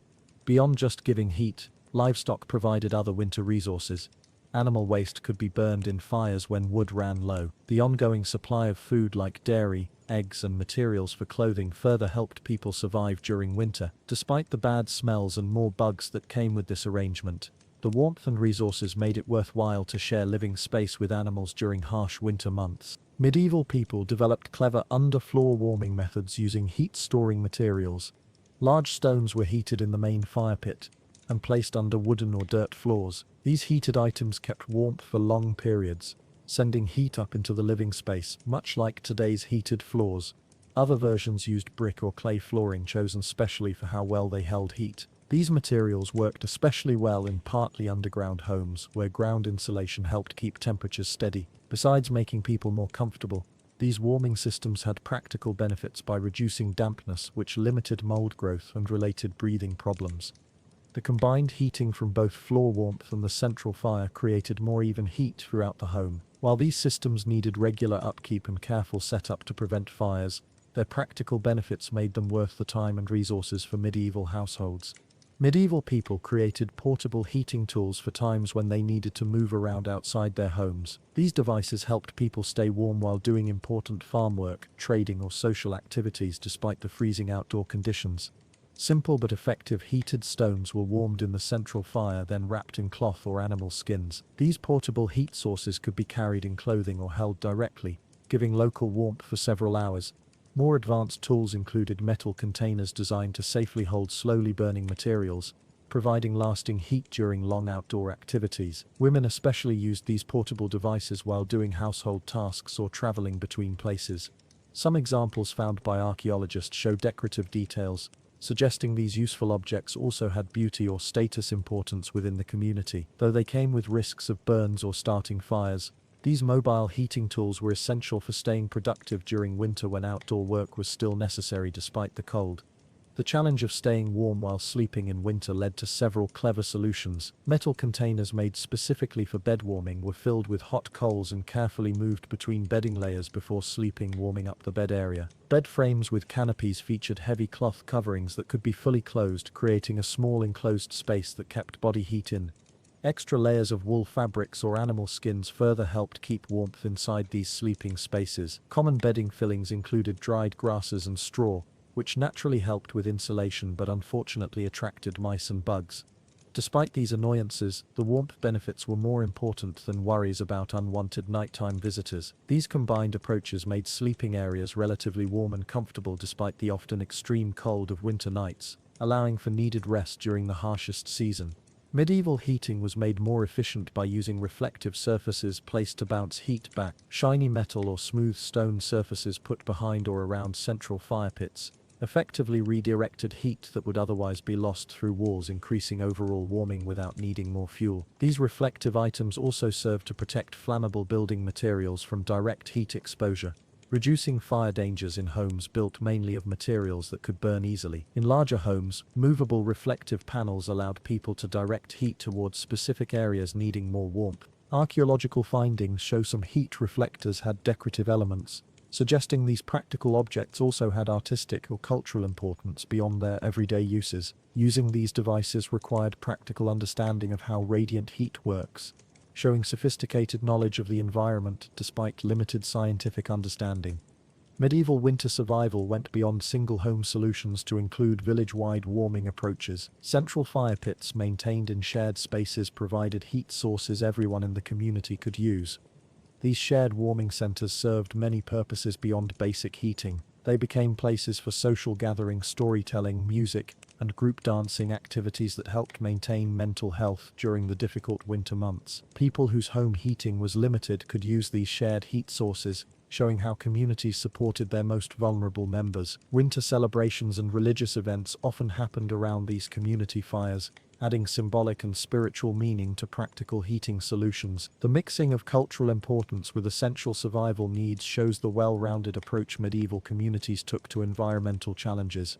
The heating methods used by medieval people show remarkable cleverness and good use of resources despite their limited technology. Their approaches included solid understanding of heat principles, building design, material properties, and community cooperation. The Tudor sisters Mary and Elizabeth. Mary and Elizabeth Tudor appeared to have little in common at first sight. Their birth years set them apart naturally, but their religious backgrounds created an even greater gap between them. Mary was brought up following Catholic customs.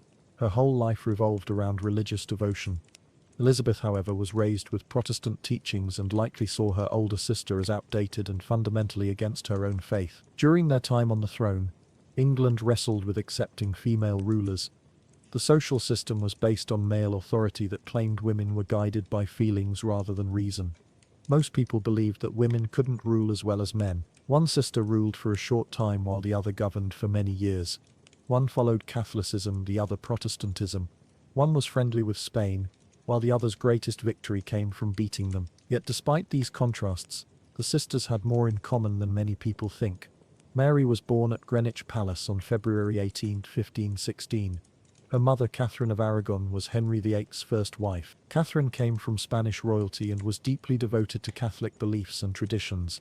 She came from a line of remarkable women. Her mother, Isabella of Castile, was a fighting queen who taught her children on actual battlefields. Catherine herself was among the most learned and skilled women in Europe, though not the boy her parents had wished for. Mary's birth brought happiness after many pregnancy losses. At just 30, Catherine still had time to have male heirs, and Mary showed the couple could have healthy children. Mary got her father's light skin and pink cheeks. Henry loved children and spoiled his daughter, giving her the best schooling available to girls at that time. Catherine wanted Mary to be more than just a good wife. Mary's upbringing included Spanish language, customs, and Catholic ways.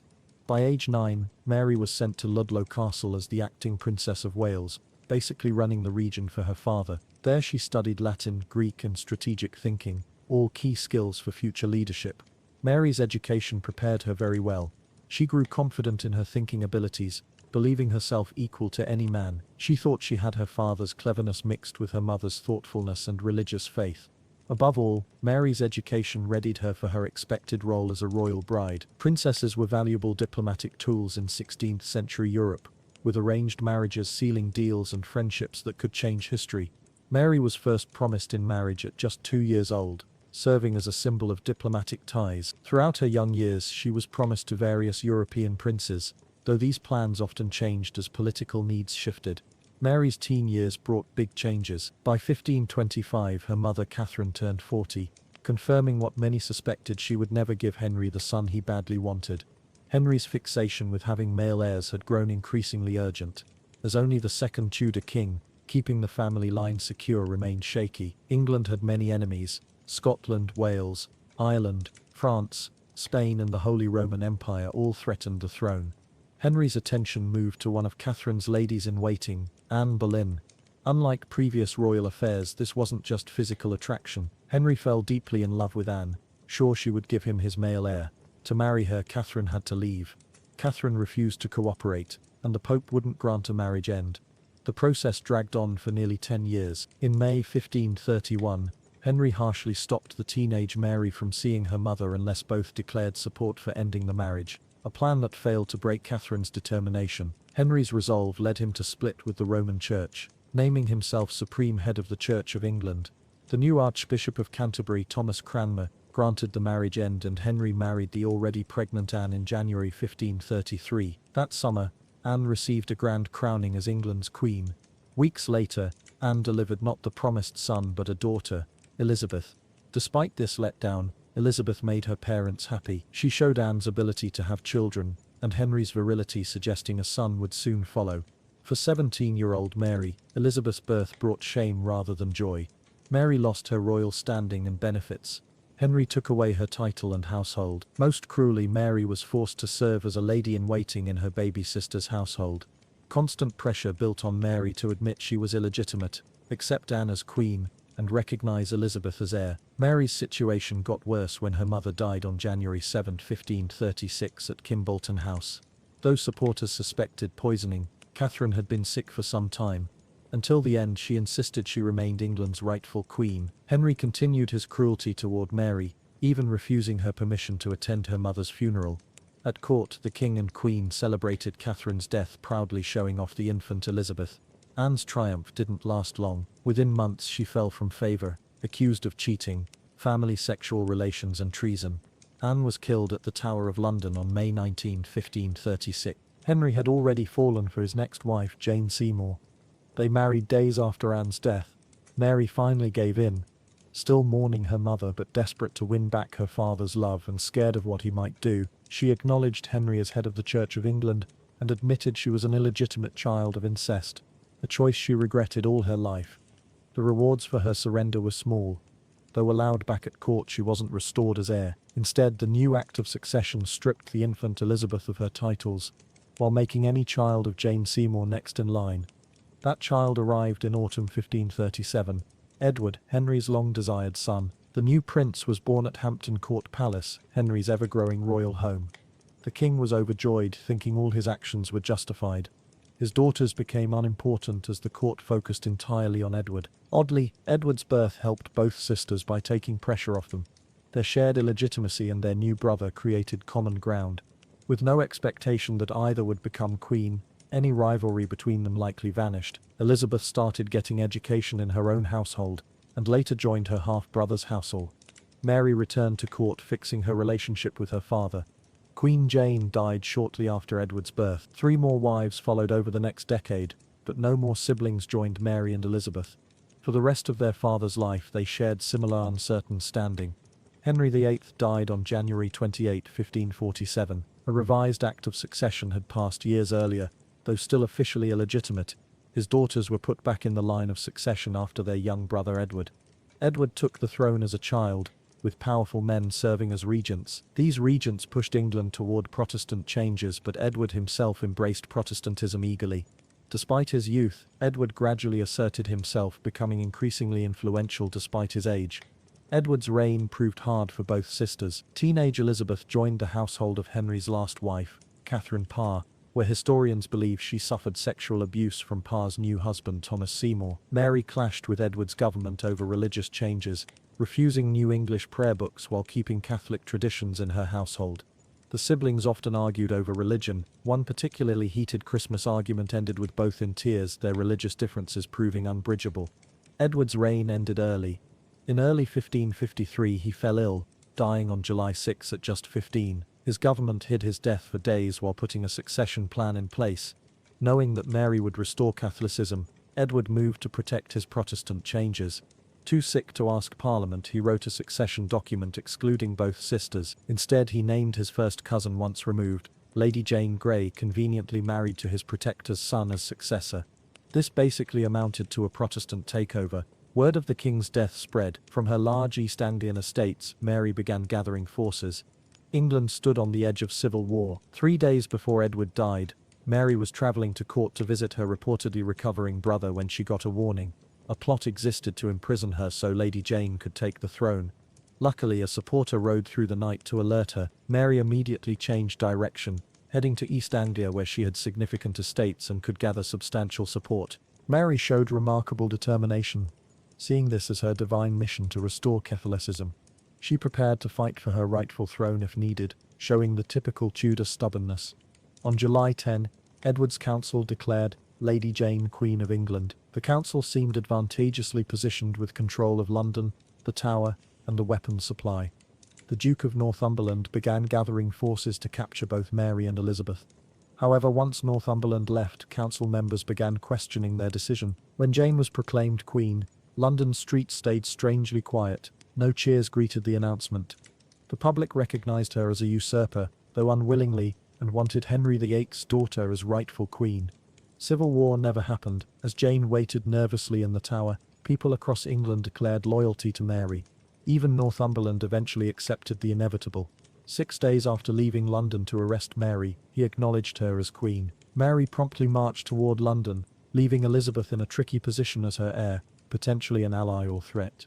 In early August, Elizabeth met her sister outside London, accompanied by 1,000 horsemen. Her gentlemen wore striking green and white Tudor colours, simultaneously supporting Mary while reminding everyone of Elizabeth's own status and power. Together, the sisters entered London. London had prepared for Mary's arrival. Streets were cleaned and buildings decorated with tapestries. Mary entered looking every bit a queen, dressed in purple royal colours and adorned with jewels and pearls. Though naturally shy and awkward, she presented herself magnificently, making sure everyone understood her central importance. The tall, strikingly beautiful Elizabeth followed her sister. Both shared a keen awareness of their Tudor heritage and legitimacy. This display projected Tudor dynasty strength, though tensions bubbled beneath the surface. Elizabeth, ever the politician, recognized that supporting her sister best protected her own interests. Mary's crowning on October 1 reflected her intentions. A Catholic service signaling England's return to traditional faith. She moved gradually toward bringing back Catholic practices which had been illegal under Edward's reforms. Mary's main mission was restoring Catholicism, influencing all aspects of her political decisions and foreign policy.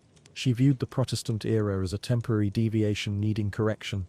Anyone refusing Catholic practices faced punishment. To permanently secure Catholic restoration, Mary needed an heir, requiring a husband. Her choice shocked advisors and citizens alike. Prince Philip of Spain, heir to the Habsburg dynasty ruling much of Europe.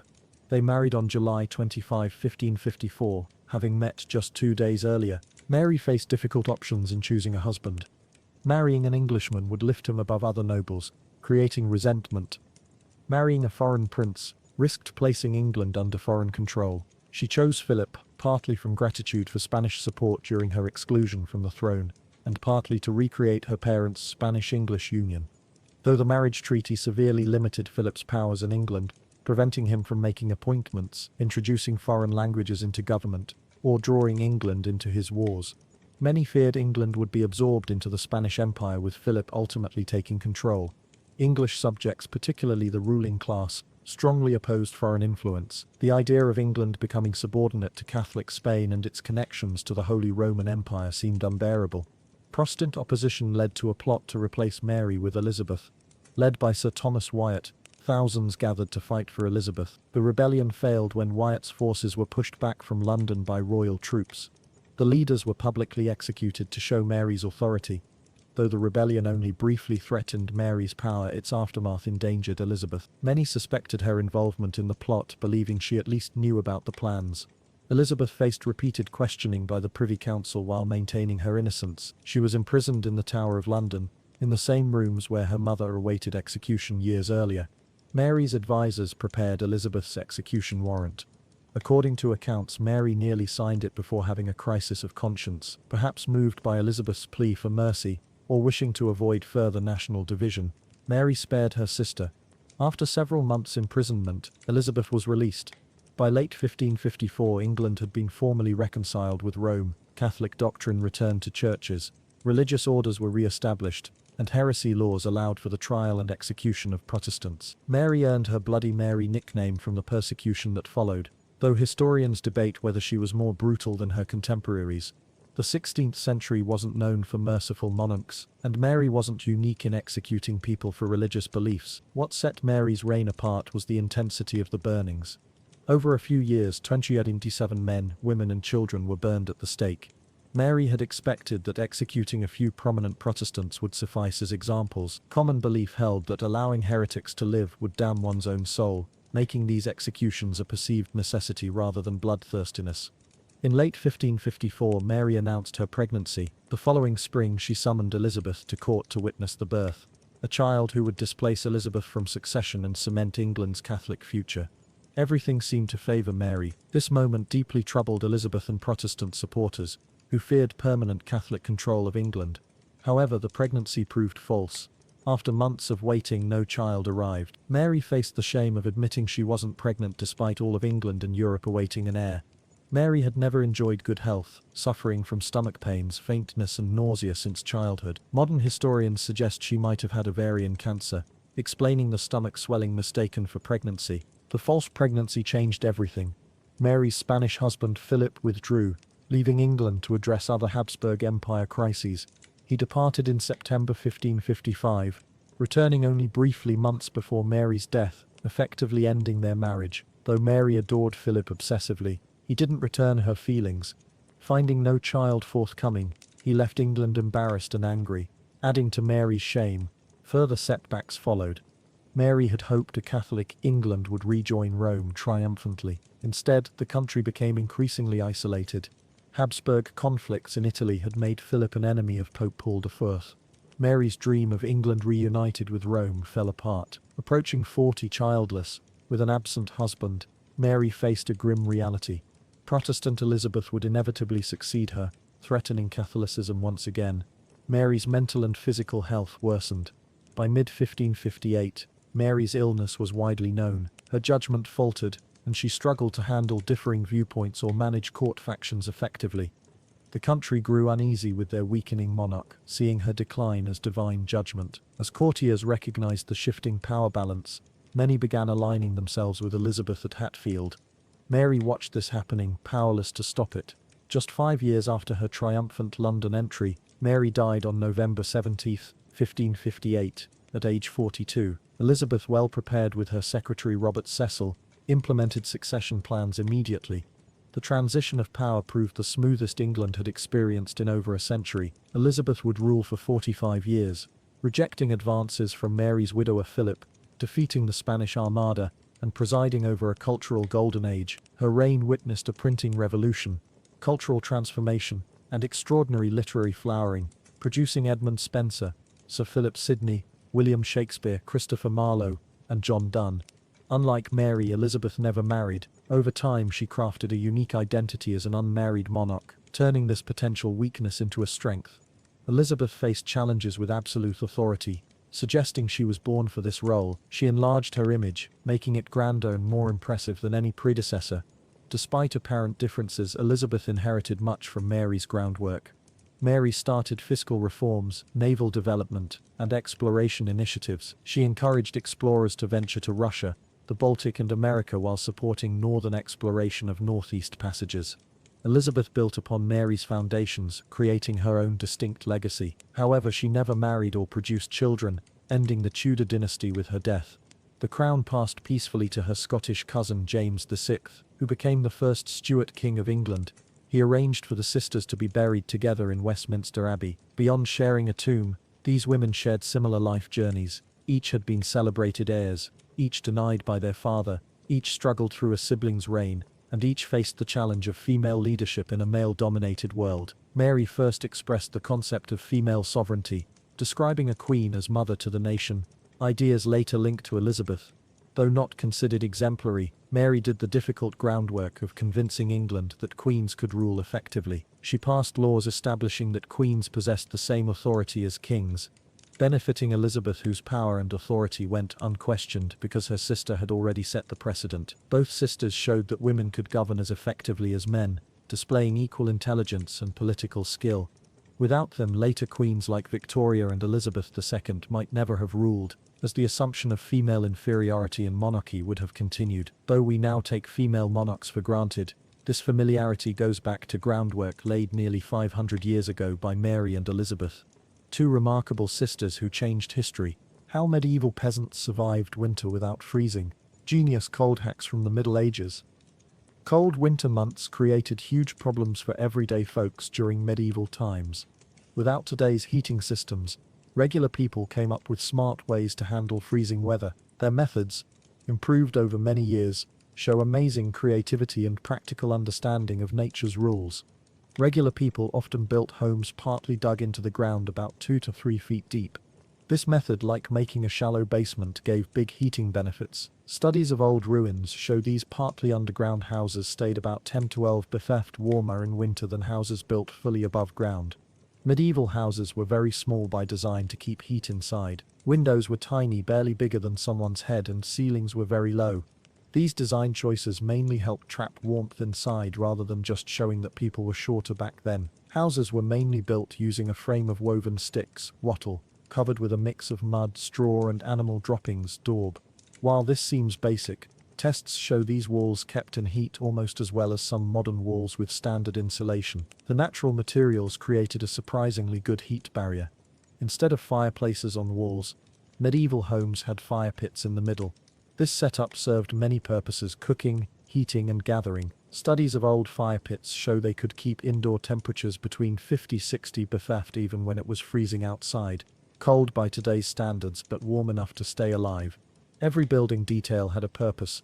Beds placed farthest from drafty spots. Roof angles set to shed snow without damaging the straw covering buildings facing to catch the most sunlight during day. Smart smoke flow that made an insulating layer while also protecting roof materials from rotting. Research shows the smoky environment doubled how long roofs lasted. Seasonal changes were normal, with fall preparations including fresh mud coating, extra straw layers and hanging cloth or animal skins as added wall insulation.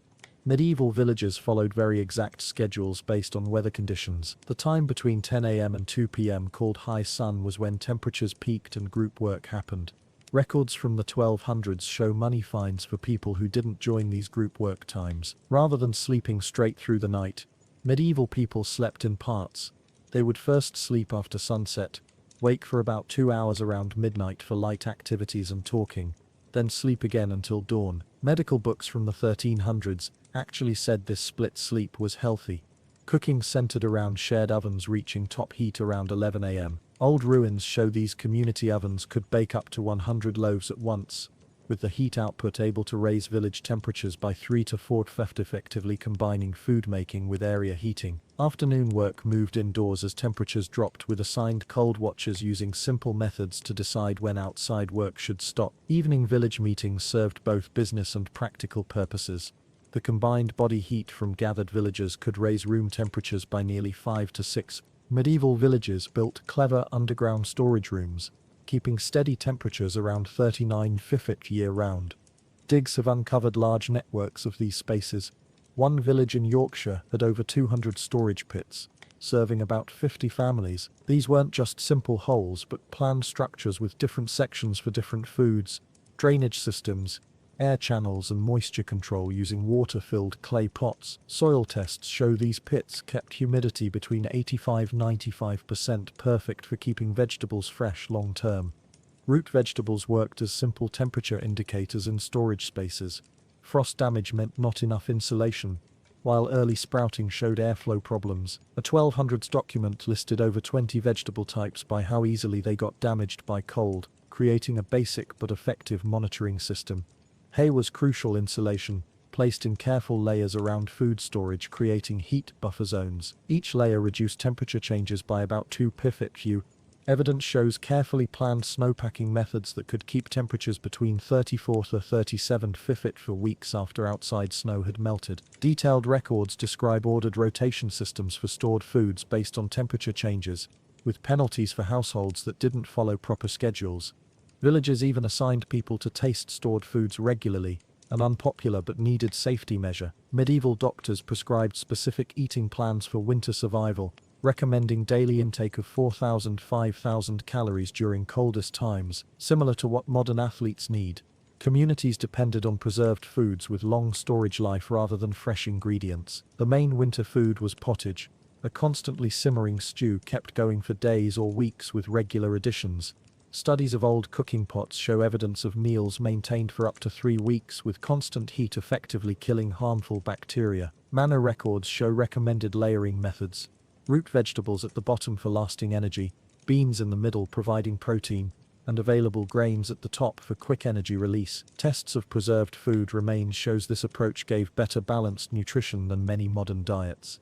Medieval communities did lots of fermenting, turning grains into ale, fruits into wine, vegetables into preserves. A late 1200s record describes a special winter drink with honey thickness containing about 400 calories per pint. Lab tests of recreated medieval fermented foods show helpful bacteria levels up to 10 times higher than modern versions. Winter bread making produced thick, slightly fermented loaves very different from today's bread. Poor grinding accidentally kept bran and germ parts, resulting in bread with fiber content exceeding 3 days of modern recommended intake. Chemical tests show medieval bread provided up to 40% more nutrients than modern whole grain types. Historical records show exact winter eating times. Big morning meals, providing initial warmth, midday refueling, and smaller evening portions, maintaining overnight heat production. Studies show this timing matches surprisingly well with modern understanding of body rhythms. Evidence from the mid-1200s shows entire families up to 6 people sharing wooden platforms covered with straw. Modern studies suggest these arrangements helped survival in otherwise deadly temperatures, with combined body heat raising local temperature by about 7 to 9 pFit. Medieval sleepers used half-sitting positions rather than lying flat, cutting cold air exposure by about 30%. Court records mention official sleep checkers, who verified efficient bed space use during extreme cold periods, with money penalties for improper arrangements. Research reveals clever multi-layered bed construction, packed straw base changed seasonally, wool middle layer when available, topped with household cloth. These platforms were exactly angled at 15 to balance airflow while keeping in heat. Modern testing shows these structures stayed 11 to 13 pFit warmer than flat surfaces. Platforms were built exactly 18 inches above ground, with some houses placing them directly above animal areas for extra warmth. Family members switched sleeping positions throughout the night, putting the youngest and oldest in middle positions needing maximum warmth. Unlike modern cleaning habits, medieval winter clothes stayed deliberately unwashed to keep natural wool oil's water-fighting properties. Lab tests of preserved cloth shows unwashed wool kept 40% better water resistance than cleaned versions. Multiple wool layers, each processed differently for specific jobs, created trapped air pockets better than modern synthetic materials. Tests show typical medieval winter clothing could maintain body heat for 6 hours in freezing conditions. Preserved clothing from the 1300s contains evidence of 12 different moss types used as insulation, each picked for specific qualities, germ-fighting properties or superior air-trapping ability. Court records show arguments over access to the best moss-gathering places, showing their vital importance. Clothes received coatings of animal fat, usually sheep or deer, creating effective water-repellent layers lasting up to 4 hours in heavy rain. A medieval recipe from 1285 lists pine sap and sheep fat, amounts nearly identical to modern waterproofing compounds, staying effective for about 3 months before needing reapplication. Inner clothing layers used nettle fibers, creating moisture-moving properties, reaching 80% efficiency compared to modern performance fabrics. Uncomfortable but effective. Medieval hoods had adjustable panels changeable based on wind direction, cutting wind chill effects by up to 60%. Pointed footwear reduced ground contact, cutting heat loss through feet by about 25% compared to regular medieval shoes. Villagers organized group clothing making sessions, using the combined body heat from 20-30 participants to warm work areas. Records show communities saved 3 weeks' worth of firewood through these smart gatherings, raising room temperatures by about 5 to 6. Medieval households brought animals inside during winter. One cow raised room temperature by 3 to 4 degrees, with typical families keeping 3 to 4 cows plus other smaller animals. Research shows smart animal placement could increase temperatures by up to 10 to 11 degrees, with these gains lasting up to 12 hours. Evidence reveals specific zones for different animals based on heat output. Cows making maximum warmth stayed near sleeping areas. Pigs, generating about half a cow's heat, were kept near food storage. Even chickens were valued for their ability to warm small spaces. A 11200s record compares these relationships. 1 cow equaled 4 sheep or 16 chickens in heating power calculations. Modern heat studies confirm within 5% accuracy.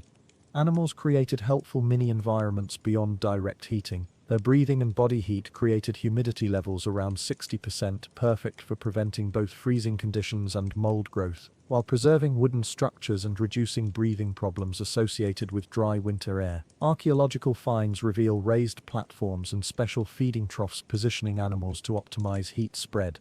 One preserved site shows a system directing cow breath toward family sleeping areas. Analysis of airflow patterns in rebuilt buildings shows these arrangements could increase effective temperature by an extra 3 to 4 degrees. Historical records document community disagreements regarding winter animal arrangements, with formal assessments of livestock heating potential based on size, age, and health. Evaluations modern researchers find remarkably accurate compared to actual heat output measurements. Medieval households developed mixed flooring systems using straw and ash layers that absorbed animal waste while generating extra heat through decay. Analysis of preserved floor samples shows this system added about 2 degrees of warmth, while producing natural antiseptic compounds that reduced disease spread. The winter survival methods used by medieval common people show sophisticated understanding of natural principles and environmental management developed through generations of watching and improving. Their combined approaches to housing, community organization, food preservation, nutrition,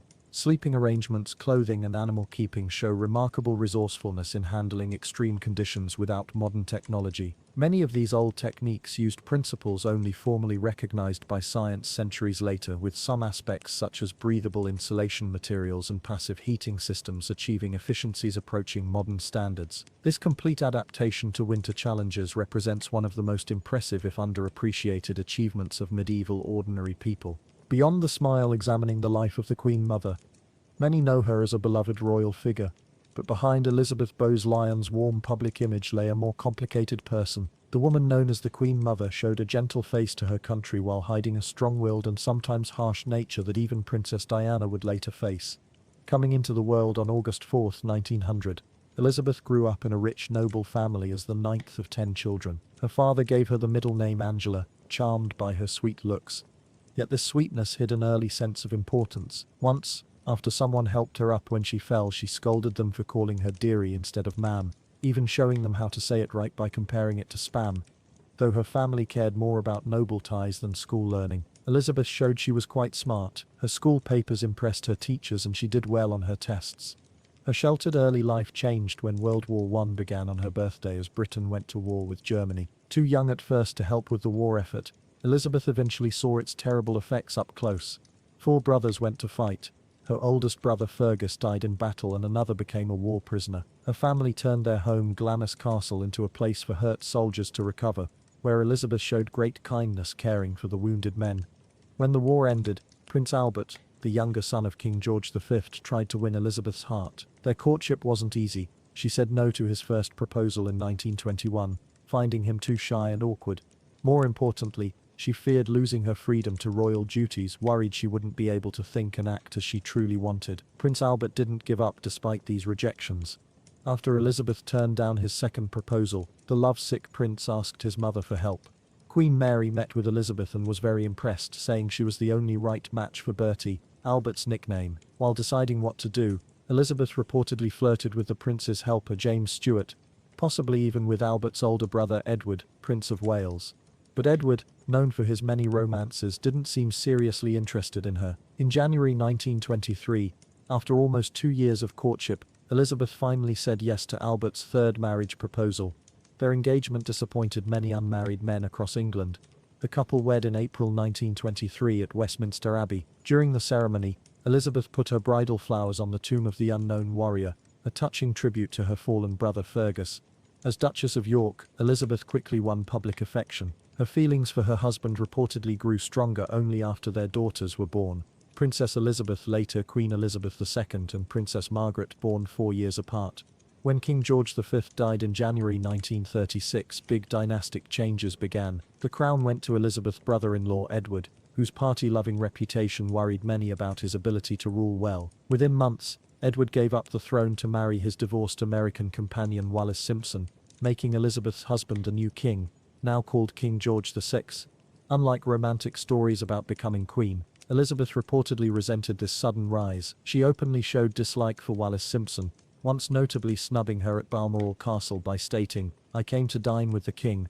Elizabeth always called Simpson that woman in private, and firmly refused to give her Her Royal Highness title even after she married Edward. After their crowning, Elizabeth and King George VI described their royal positions as an unbearable honor that nearly ruined their personal happiness. As a widow, the 51-year-old Elizabeth stressed her continued importance by asking her daughter to give her the new title, Queen Elizabeth the Queen Mother, making sure people recognized her ongoing royal status. Elizabeth kept her expensive habits throughout her later years. In 1998, newspapers revealed she had built up an amazing £4 million overdraft, showing excessive spending. Remarkably unfazed, on the very day this news became public, she went to horse races, showing complete indifference to the scandal. She eventually became one of history's longest-lived royals, celebrating her 100th birthday in 2000 throughout the Commonwealth. For this big occasion, she insisted her celebration cake include gin in the icing. During the 1980s marriage troubles between Prince Charles and Princess Diana, Elizabeth developed strong dislike toward Diana, once saying, though she's quite young, she should have known better. As a traditionalist, Elizabeth thought Diana's actions and public image damaged the monarchy's reputation. Some conspiracy theories about Diana's death suggested palace involvement, partly fueled by Diana's interview predicting her own death, claims that remain unproven. Perhaps the most disturbing revelation came in 1987, when investigators found that Elizabeth's nieces, Catherine and Nerissa Bowes-Lyon, long reported dead, had actually been kept in a psychiatric facility for decades. With the royal family's knowledge, further investigation showed these women had developmental disabilities rather than mental illnesses. Critics accused Elizabeth and her relatives of hiding them out of embarrassment and faking death certificates. Elizabeth denied knowing about this, blaming administrative errors, explanations many found hard to believe, especially when she emphasized that the mental weakness came from the other side of the family. Elizabeth similarly distanced herself from her nephew Timothy, who struggled with alcoholism. She never visited him and didn't attend his wife's funeral after she killed herself following their child's death, a child who was Elizabeth's great niece. Among Elizabeth's important contributions was supporting her husband through speech therapy for his bad stammer, later shown in the popular film The King's Speech. She had amazing public charm, once famously extending her hand to shake a stray dog's paw during an official greeting line. Elizabeth rarely spoke publicly throughout her life, earning the nickname the Smiling Duchess for her cheerful yet silent manner. She kept this approach during her husband's reign, considering silence key to her effectiveness as a royal figure, a strategy she called being completely oyster. Despite her extraordinary long life, Elizabeth's final years were marked by growing weakness. Worried about public perception, she arranged helicopter rides between homes to avoid being photographed in a wheelchair. She died on March 30, 2002 in her Windsor Castle rooms. True to her concern with image management, Elizabeth's funeral arrangements showed thoughtful planning. Her coffin featured a wreath made from chamomile grown in her garden, which she specifically asked to be placed on the tomb of the unknown warrior, matching her wedding day gesture nearly 8 decades earlier. Elizabeth Bowes-Lyon's life reveals a woman of remarkable depth beneath her carefully crafted public image. While maintaining extraordinary popularity throughout her long life, historical study suggests a more layered personality than her pristine reputation might show, a figure whose strengths and flaws together created one of the British monarchy's most lasting and influential members. Did medieval peasants really have it that bad? Quality of life and salaries. The typical picture of Middle Ages farmers often shows them in endless struggle and need.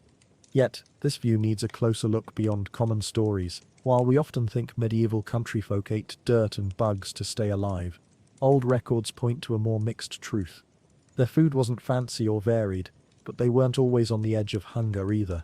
The main part of farm worker diet was grain foods. Big amounts of bread made up most of what they ate. Unlike today's soft, light store bread, farm bread was rough, heavy and made from local grains. Regular folks mostly ate bread from rye and barley, while wheat bread was only for rich people. A normal field worker might eat 450–900 grams of bread each day, like eating a whole modern loaf by yourself. Grain mush was another key part of their meals.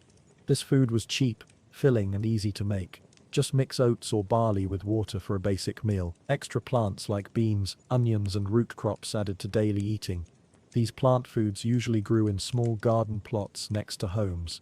Meat wasn't a regular part of farm worker meals. Instead, such foods showed up during special events or holy days, maybe 40–50 times yearly for lucky ones. Pig meat was most common, as pigs needed little care and could find food on their own in woods. People near rivers had fresh water foods, while those far from water depended on dried fish, especially during holy fasting times when church rules banned meat eating. Oddly, chicken products gave key protein when meat wasn't around. For drinks, water sources were often dirty, making brewed drinks the safer choice for everyone, even younger family members. Old records show grown working men drank about 4 liters of beer daily. Middle Ages brews had less alcohol than today's, though farming with slight drunkenness might explain some crooked plough lines. Making meals in Middle Ages wasn't quick. Women in homes, as cooking was mainly women's job, might spend hours each day just making bread, hand grinding grain, preparing dough, letting it rise, then baking in shared town ovens or under hot coals at home. This is very different from our quick 2-minute meals today. In good harvest years, this food plan gave enough energy for hard physical work, but just one bad harvest could change everything. Crop losses from bad weather or fights caused real hunger. Food safety was never sure. Old stories tell of desperate measures during food shortages, making flour from tree bark or boiling leather for food. Season greatly affected food supply. Late winter and early spring created a hunger gap when stored food ran low while new crops weren't ready. Fall after harvest brought better times. One old celebration involved making very large bread loaves after grain harvest, with some said to weigh over 18 kilograms. These filling though boring meals kept farm workers going through hard times and tough work. Though their grain-heavy diet might seem bland by today's standards, this simple food formed the base that kept Middle Ages society running. But food was just one part of daily life. Middle Ages country homes weren't exactly great buildings. A typical farm worker's house was tiny by today's measure, usually having 1 or 2 rooms for whole families. These weren't big spaces with storage options and private bath areas. The basic frame started with wooden beams made from local trees. Pine, oak, elm, any good wood worked for building. The walls were mainly wattle and daub, basically woven sticks covered with a mix of mud, plant bits, animal waste and clay. This mix hardened to give fair protection against cold winds. Floors were just packed dirt. Floor coverings meant scattered plants that gathered various bits, food scraps and animal droppings. These floor coverings changed rarely, creating special smelly spaces. Roofs used bundles of dried plants layered and tied together.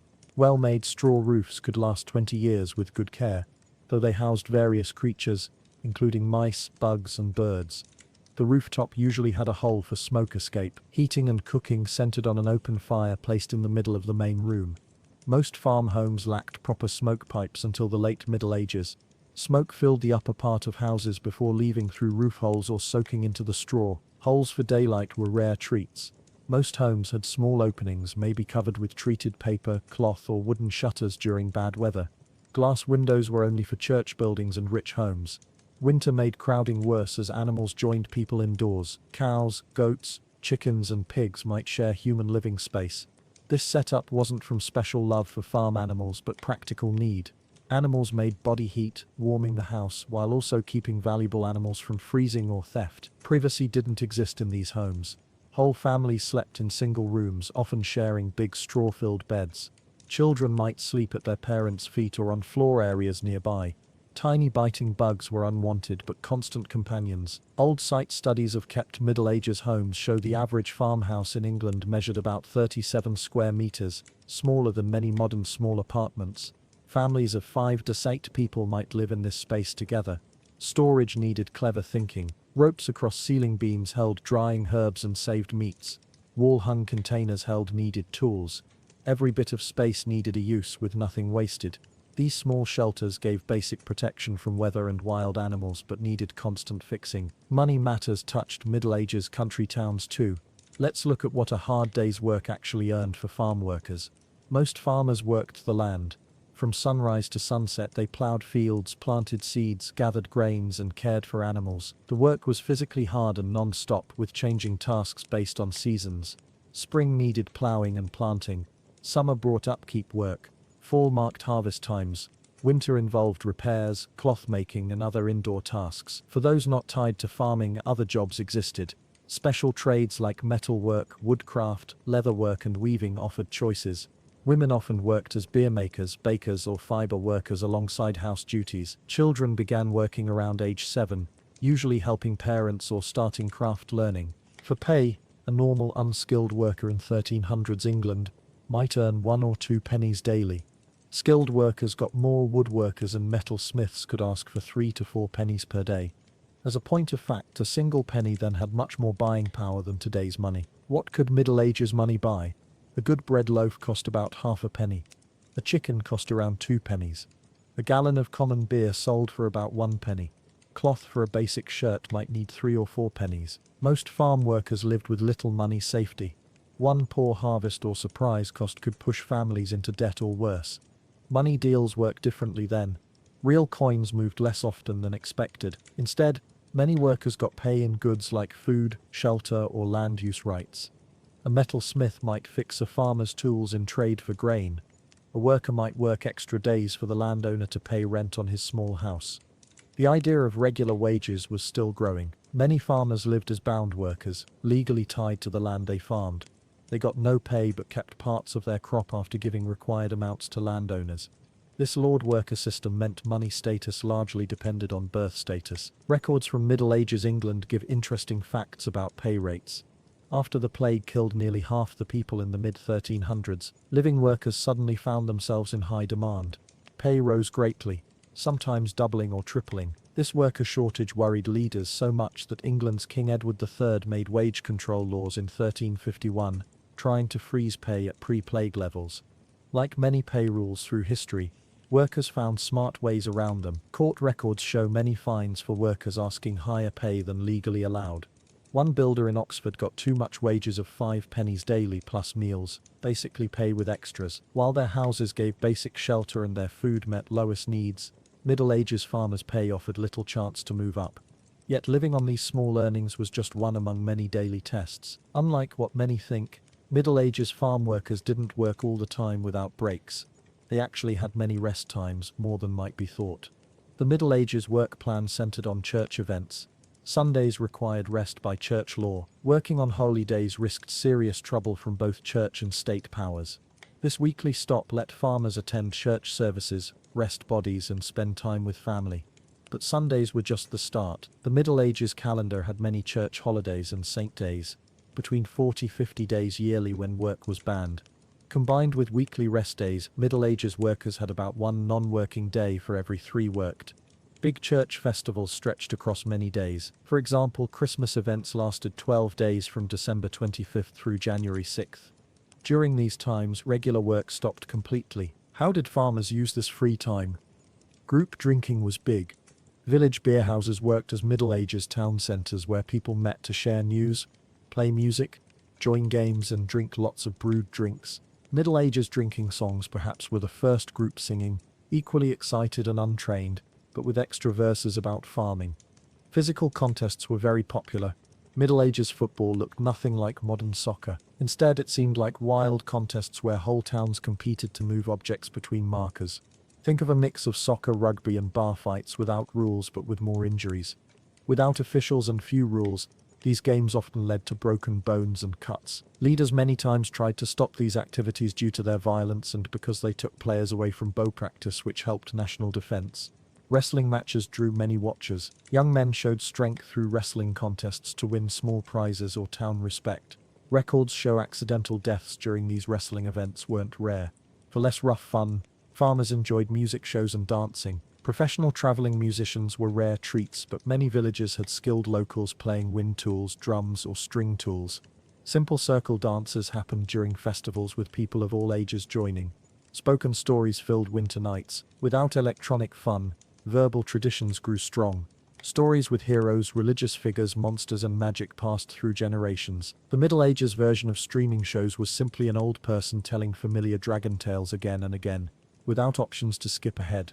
These events weren't just fun but kept cultural knowledge and practical wisdom alive. Oddly, church records have complaints about farmers skipping church services to see shows or games, suggesting that even with few options, Middle Ages people still found ways to avoid must-do activities for more fun ones. Season parties marked the calendar. Spring brought pole dances where villagers decorated tall poles with colored bands while dancing. Midsummer events had big fires that people jumped over for luck.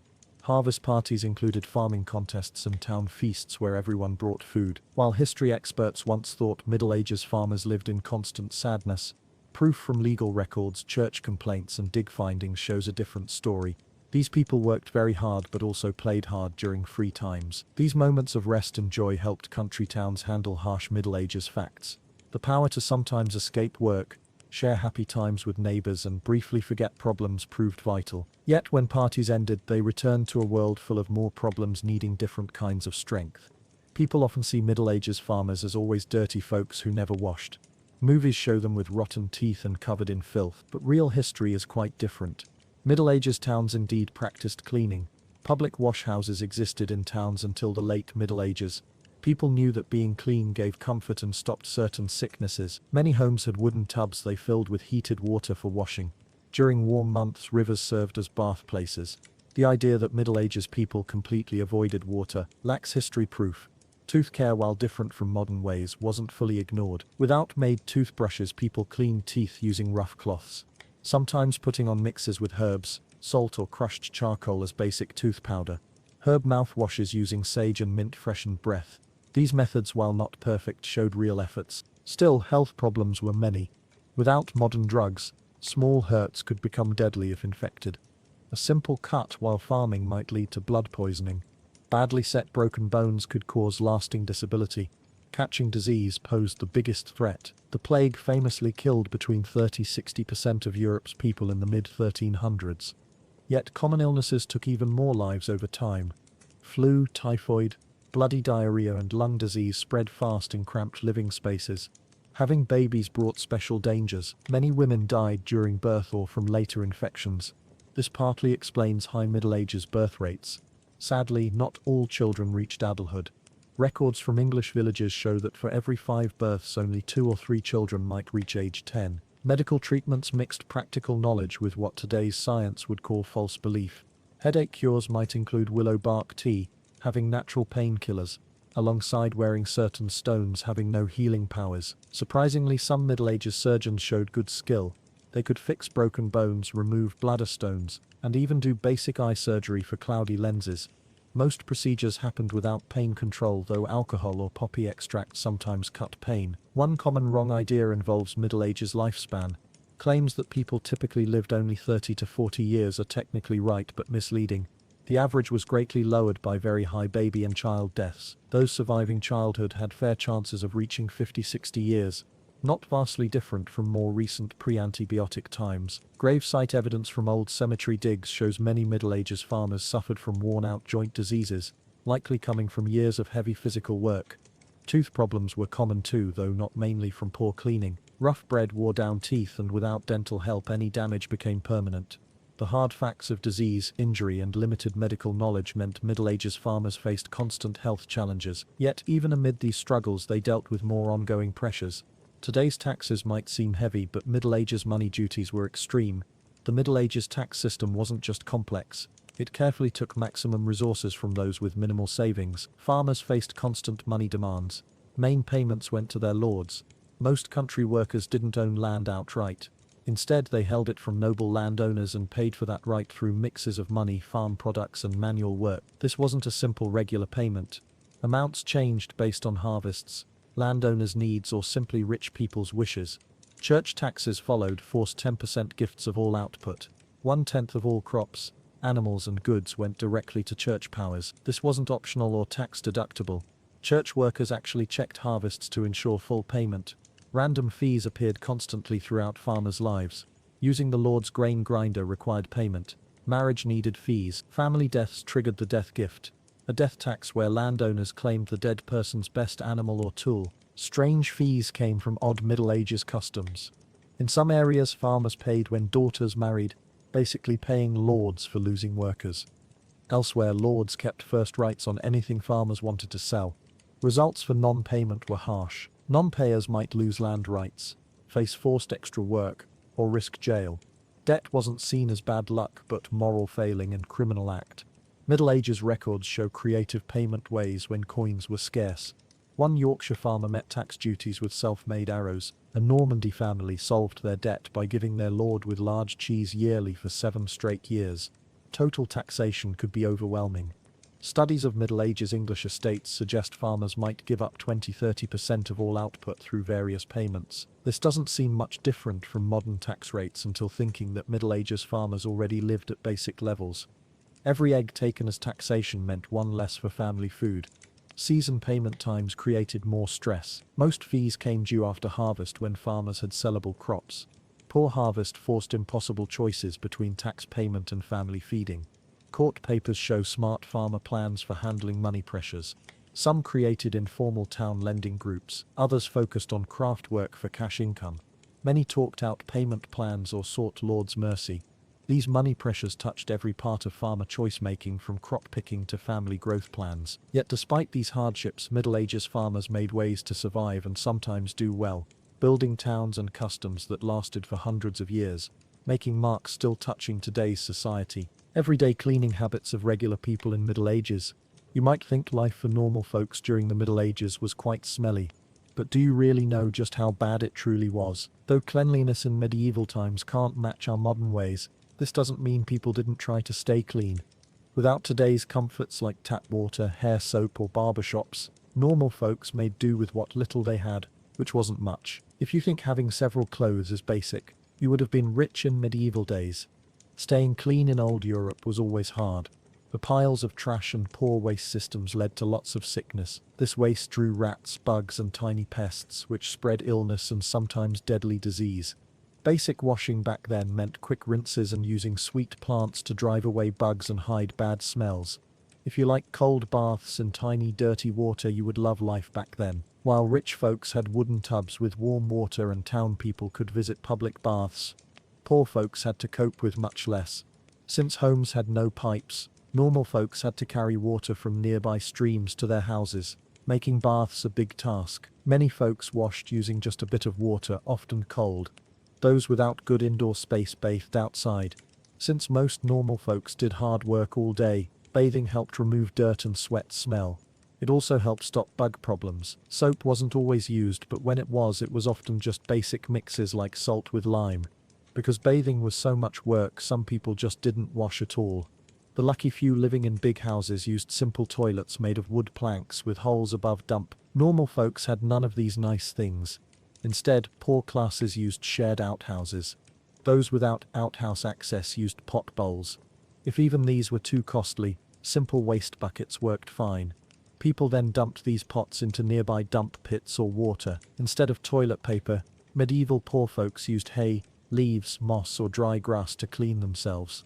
About these dump pits, people threw not just body waste but house trash too, making the smell worse. Someone's job was to empty these smelly pits, but even with their work, the pits often leaked, making groundwater and soil dirty. Hate shopping. Medieval poor people rarely owned more than one set of clothes. Layers were normal among regular folks. Underclothes touching skin were usually linen, while heavy wool clothes were worn on top. People knew that washing clothes helped stop bugs, and good manners books said to change underclothes daily. For poor folks though, this rarely happened. If lucky enough to have more clothes, you might change into fresh ones weekly while washing your other ones. Poor people who couldn't pay for wash services cleaned their own clothes in rivers, often using lye soaps. Sadly, medieval rivers were often dirty with human waste, trash and animal poop runoff from streets. For medieval people, especially poor ones, dealing with bugs was just part of life. Bugs were such a big problem that comb makers started making finer teeth to help remove dirt and bugs while fixing hair. People often used their fingers for the same job and would gather to remove bugs from each other. Oddly, these bug-picking meetups became social events for normal folks. Despite troubles, poor people in medieval times tried to stay clean. Beyond self-pride, staying clean showed good manners in their world. Good manners especially pushed washing one's face and hands after waking up and keeping hand washing going all day. Even poor folks could do this as it needed little water, which they otherwise had to work hard to bring to their homes. Since poor folks had no forks or spoons and ate food with their hands, washing before and after meals was very important. Memory foam beds are great, but hay bedding did its job too, right? Hay beds gave fair comfort and warmth for medieval poor folks. Though people sometimes changed the hay stuffing, many didn't do so often enough. As a result, bugs and pests drawn to the hay stayed for long times. Poor folks with such beds often had bedbug troubles. Fleas, lice and rats would also live in the hay. To fight this, people mixed sweet flowers and herbs like mint, chamomile and lavender with the hay. If they could afford it, poor folks also used linen sheets and wool blankets to cover themselves while sleeping. Long before modern women's items, handling monthly bleeding posed clear problems for medieval poor women. Though old records are few, experts think women used various things during their time. Many likely used torn cloth bits. Other ideas suggest some women wrapped cloth strips around small sticks as basic tampons or gathered soft moss for use as padding. Quite possibly, some women used nothing and just bled onto their clothes. Church leaders looked down on monthly bleeding, causing many women to hide it. They may have carried sweet herbs or flowers to mask any smells. Given medieval women's shorter lives and the hard life of poor women, with heavy work and little food, they likely had fewer monthly times during their short lives compared to today's women. Without toothbrushes, poor folks used sticks for tooth cleaning. They really liked small branches from hazel trees. Some people also rubbed wool bits across their teeth and rinsed with water. Those who could afford it mixed things like salt and sage to make pastes for breath freshening and teeth whitening. Because their food had almost no sugar due to money limits, poor folks surprisingly had fewer holes in teeth. However, the stone-ground bread they ate caused big tooth wear. If a poor person's tooth care wasn't enough and they got tooth problems, pulling teeth was needed. Rather than tooth doctors, haircutters did most tooth work. Without painkillers, patients often drank alcohol before tooth work. Who needs proper eating tools when you can grab food with dirty hands and chew with an unclean mouth? Medieval poor folks' food was mostly farm-grown stuff: beans, grains, veggies and onions. Depending on how close to waste pits or dirty water sources, the soil used for growing food and water used in meal making could be tainted with human or animal waste. Without cold storage, fresh stuff wasn't around during winter. Stored grains and root veggies could rot or get bug-filled. Mold could spoil grains without proper care. People often got stomach problems, loose poop or other sickness from bad food. Meat was a treat many poor folks couldn't buy. If they managed to get some or kill their own animals, they kept meat with salt to stop rot. During crop fails or bad weather, unlucky poor folks faced hunger. Healing wasn't very good for medieval poor folks or even medieval doctors. Doctors back then believed in 4 body fluids, linking body parts, seasons, elements, and moods. This led to beliefs that sickness happened when the body got out of balance. They also thought bugs started inside people's bodies, causing these problems. Doctors thought that food rules like eating less fruit could stop the body from making bugs. They didn't know that bad waste handling and rare bathing drew bugs to certain people, no matter how often you washed hands. The lack of knowing about links between dirt, bugs and sickness meant nobody was safe from pests and illness. Mirrors were fancy items, usually made from lead-backed glass or shiny metal, yet gave fuzzy reflections. Looking good was clearly for the rich back then. Mirrors were usually small, so many medieval men visited haircutters for weekly shaving. Many poor folks couldn't pay for pro shaving. Some didn't own mirrors, so many just stayed unshaven, making medieval towns basically bearded places. Tiny germs were all around medieval poor folks. Living with bugs was so normal that people tried various plant treatments to get rid of them. Some used common house items, like putting sticky stuff on bread slices with candles in the middle to catch bed bugs. Other useless cures included removing lice eggs by washing hair with seawater or breathing in lavender. When sticky bread failed, people sometimes used smoke and steam to kill so-called toothworms and mites. They burned chamomile seeds and breathed the smoke or held sick body parts over steaming water to remove earworms, fake pests widely thought real. Doctors poured bitter drinks into people's ears. They also put bitter plants on to kill bugs elsewhere. But these plants caused bad diarrhea, making new problems. If patients threw up or had painful bowel moves, doctors often blamed it on magic. What was life really like for medieval peasant women? Many folks wrongly think that women began working only in recent times, starting with factory jobs, continuing through the world wars, and growing with women's rights movements in the 1960s. Yet, history shows that women have always taken part in making money throughout human existence. The Middle Ages gives us especially good examples of the real jobs women held. An Old English writing named Hulle Medvad talks about a woman's home tasks: caring for a crying baby, watching over animals, checking bread in the oven, looking after a baby cow, handling a cooking pot, and hearing her husband grumble. But these house jobs were just one part of what women did each day. Old records prove that women in medieval times regularly worked outside their homes in many different jobs. For farm women, who made up about 80% of all women then, making dairy items provided steady work, unlike women who milked cows in fields among men, getting bad names. Women who made dairy goods had better standing. They usually worked inside, kept things very clean, and handled food items worth good money. A 3088 English law paper shows that women dairy workers earned about 6 shillings yearly, less than men but still real money. The dairy work included taking milk from women who milked cows, cleaning it through cloths to get rid of dirt, letting cream rise to top, then using the cream to make butter and the rest of the milk to create cheese. Making butter was simple, just stirring cream in a container until it got thick and split from buttermilk, an easy task even for new workers. Even homes with just one cow could make enough dairy goods for family use, while those with several animals could make extra to sell. Soft cheese making became a good small business for many women. The process needed few things: milk, salt and something sour, often homemade vinegar or old apple juice. Mixing these made the solid parts quickly separate from the liquid. Women then squeezed the solid parts in cloth-lined shapes, putting weight on top to make firmer cheese. Those running bigger dairy places kept making batches all the time, aging some cheeses while selling others at the market. Old writings often mention women working as real bakers, either making whole loaves or running shared ovens where neighbors brought ready dough for baking. This job had to follow guild rules that set bread prices and weights. Breaking these rules brought serious trouble, as shown by London bakers Alice de Brighton and Lucy de Pickering. These women created a trick where a helper hid under their table, making a small hole through which they took bits of customers' dough. They put these stolen pieces together to make extra loaves to sell. When caught, both women went to jail until officials broke their special tables. Controlling fire was a key part of being a baker. At night's end, bakers used a curfew, where we get today's word, to cover hot coals, stopping sparks from burning straw roofs in packed neighborhoods. Beer making stayed mostly women's work throughout medieval times. Most homes made ale for family drinking, but selling beer was often done by women, called alewives. This job could bring much wealth, drawing workers even from rich families. Like baking, beer making had strict rules with punishments for those who cut down on quality. The work had big physical dangers, as shown in records describing brewery accidents.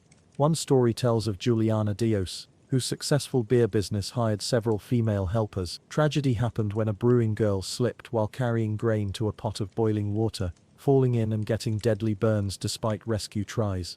Old papers show city women in medieval times working in many jobs including woodwork, art, gold crafting and metal working. However, fewer women did these jobs not from lack of skill but because men-run guilds kept women out. Still, women often did these trades when taking over for dead male family members. One notable case comes from London's Greyfriars Church, where a female stone worker named Agnes Ramsay had great success. Daughter of master craftsman William Ramsay, Agnes took over the family business after he died in 1349. Her great skill earned her a royal job from Queen Isabella to create King Edward II's grave, a deal worth £100, a huge amount. Records show Agnes working on churches all over London until her death around 1399. At the Tower of London, records mention female metal workers, including Catherine of Barry 1300s and Margaret Moss 1400s. Catherine ran the forge after her husband died, while her son fought at the Battle of Crécy in 1346. These women show just a small part of the female workers whose efforts remain largely unknown. The historical hiding of working women comes from writing practices rather than absence. Even high-rank women like Matilda of Flanders, wife of William the Conqueror, get little mention in history books. The problem gets worse when studying common workers whose efforts went mostly unwritten despite their money importance. Historical proof firmly shows that medieval women actively took part in the economy across many fields. From dairy making to baking, brewing, stone cutting, metal working, and many other trades, women's work proved key to medieval society. These hard-working experts dealt with complex social limits while providing vital goods and services to their towns. Whether running a good dairy business, crafting fine stonework, or making metal tools, medieval women showed remarkable skill and business sense. Their largely untold efforts formed the backbone of daily life throughout the Middle Ages, questioning our current ideas about historical gender roles in work. The diet of a medieval millionaire versus a medieval peasant. Food in the Middle Ages of Europe had some things in common with what we eat today. People ate cow, pig, sheep, and deer meat, along with fruits and vegetables that grew during certain times of year, milk products, eggs, fish, bread, and drinks made from grain. Rich homes enjoyed food brought from far away like special fruits, wines from warm places, and expensive spices from the east such as cinnamon and ginger. Sugar, seen as a spice and first brought in during the 1100s, was very costly, but what did farm workers, town workers, rich people, and those who worked for kings eat? What was on their plates? Let's look back at these different eating ways, but remember that tomatoes, potatoes, and chocolate hadn't yet come to Europe. People didn't usually eat in the morning until the mid-1200s.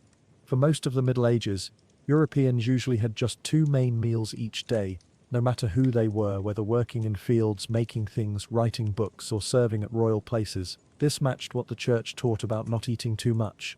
The first big meal, eaten around late morning, took a lot of time to make ready, especially in rich homes, and wasn't often served before noon. By then, people had often done half a day's work. A smaller evening meal came at sunset, about 6 to 8 hours later. The church didn't like late-night eating with lots of wine. Health advice from John of Milan at the famous Salerno Medical School started in the 900s, said, get up at 5, eat at 9, go to bed at 9 to live longer. As food got more complex, the main meal moved later, sometimes afternoon, which pushed the evening meal to after dark. This change made it normal to eat a small bite in the morning to keep going until the main meal. For regular people, this early food was usually watered-down ale, rough bread, and maybe cheese. Saved fish, smoked trout, salmon, or herring might be added, starting the habit of morning fish that turned into the British breakfast food of kippers. Morning eating became linked with workers who needed energy for hard tasks. Young, old, and sick people also ate more in the morning to stay strong.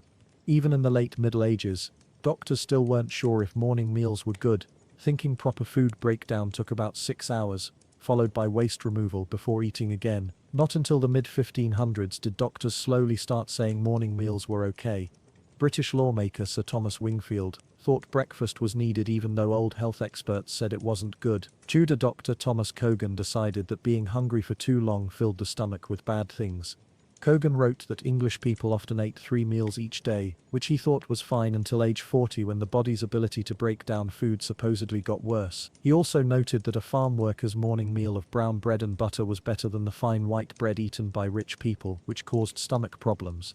Rich men, Cogan said, liked to start their day with bread soaked in wine. Drinking alcohol in the morning seemed common among wealthy people, especially when traveling. In 1255, King Henry III had 6 huge barrels of wine, about 1,500 gallons sent to St. Albans Cathedral for morning drinks during his visit. This made sure the king and his group had good drinks during their trip, when tavern offerings might not be as good. If the king was going to ignore church teachings by having breakfast, he clearly didn't mind having drinks with it. As the main food growers, farm workers usually had enough to eat except during times of hunger. Their starches came from grains, wheat, rye, oats, and barley, either made into bread or drinks. They grew apples, pears, onions, and beans, while forests gave wild fruits and nuts. Townhouses often had small gardens for growing vegetables. Otherwise, food had to be bought hard for those with little money. Big towns like London had many market stands selling everything from cherries to meat pies. Cook shops sold ready-made food to eat there or take away. Cows, sheep, and goats were the main sources of meat in early 13th century England. Pigs were very good to raise, needing little room and eating almost anything. Cows gave milk, butter, cheese, and meat. Sheep provided milk, cheese, and wool.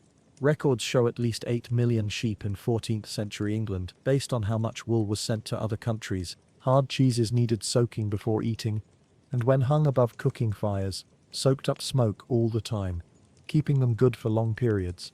Fresh, soft cheeses were only found in rich homes.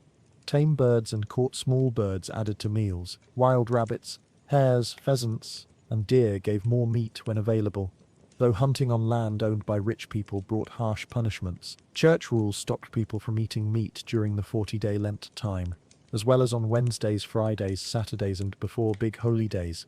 Coast towns had the good luck of getting shellfish like oysters, cockles, mussels, and periwinkles. The 14th century poem Piers Plowman by William Langland talks about a farm worker's food storage, small amounts of milk products, plain bread, beans, and garden vegetables, but no saved meats, eggs, or money for more food. Langland writes that other poor people didn't even have bread or cheap ale in winter months, living on vegetable soup and water. The 13th century English knight and poet Walter of Bibbersworth wrote about a rich feast with plenty of bread and wine as the main items. The parade of foods began with dressed boar's head, deer meat with grain mush, followed by many kinds of birds including cranes, peacocks, swans, and home-raised birds. More courses included rabbit stew with sugar, cold chicken with ginger seasoning, sweet meat dishes, lots of red and white wines, more roasted game birds, too many to name one by one, meat jellies, and fried foods with sugar. After clearing the table, eaters had sugared spice powders, kept fruits, sugared mace, cube, a valued spice, cloves, more sweets, and thin wafers. This feast showed typical food only among rich circles, not for common village people. Middle Ages Europe didn't just want spices, it really wanted them, despite their very high cost. Money records from the Earl of Oxford's home, 4031-32, show a whole pig could be bought for the price of a pound of pepper, the cheapest spice available. The Talbot family of Shropshire ate 14 pounds of ginger and 17 pounds of pepper yearly, plus 17 more pounds of other spices, including the very expensive saffron. Several English food writings tell about grand feasts, including those honouring Lord de Grey, various bishops, and King Henry I's crowning. The royal crowning feast showed Middle Ages rich dining with 3 courses making up 43 different dishes. The first course had large meat pieces, pheasants, boar's head, and custard made with prunes, dates, and bone marrow. Huge pies, stuffed young pig, and deer with grain mush made up the second course, while the third had rabbit, partridge, and white soup. Each course ended with a subtlety, also called entremates, meaning between servings, fancy food art made from almond paste or sugar paste, often showing castles, made-up creatures, or story scenes. Such grand feasts weren't everyday events, but the dishes shown were like those regularly made in rich kitchens. This explains why Walter of Bibbersworth called a big feast typical for the wealthy. It just meant their normal food in bigger amounts. Were Middle Ages farm workers actually slaves?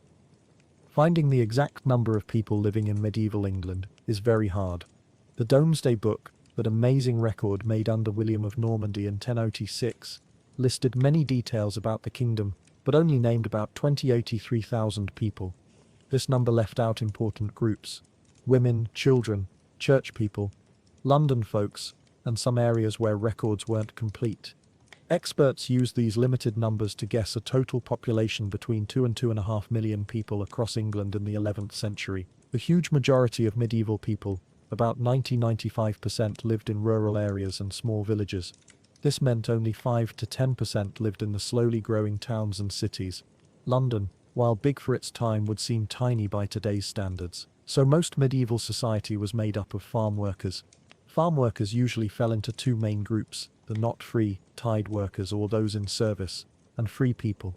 What made a tied worker different from a real slave? Quite a bit, actually. While tied workers could be moved between owners, this only happened when land changed hands. The local lord might buy or sell a piece of land with tied workers connected to it, but these people kept certain rights to farm and live on that land rights. The lord couldn't just take away. This setup is like modern property deals where buyers get buildings with existing renters who have legal protections. By contrast, slaves could be bought and sold on their own for money, completely separate from any land deals. Interestingly, during the Norman time, slavery seems to have greatly decreased. Various church leaders spoke against it, with Bishop Anselm notably saying it was wrong to trade a person like a common animal. History suggests the Normans worked hard to stop slave trading practices that had existed in earlier medieval times.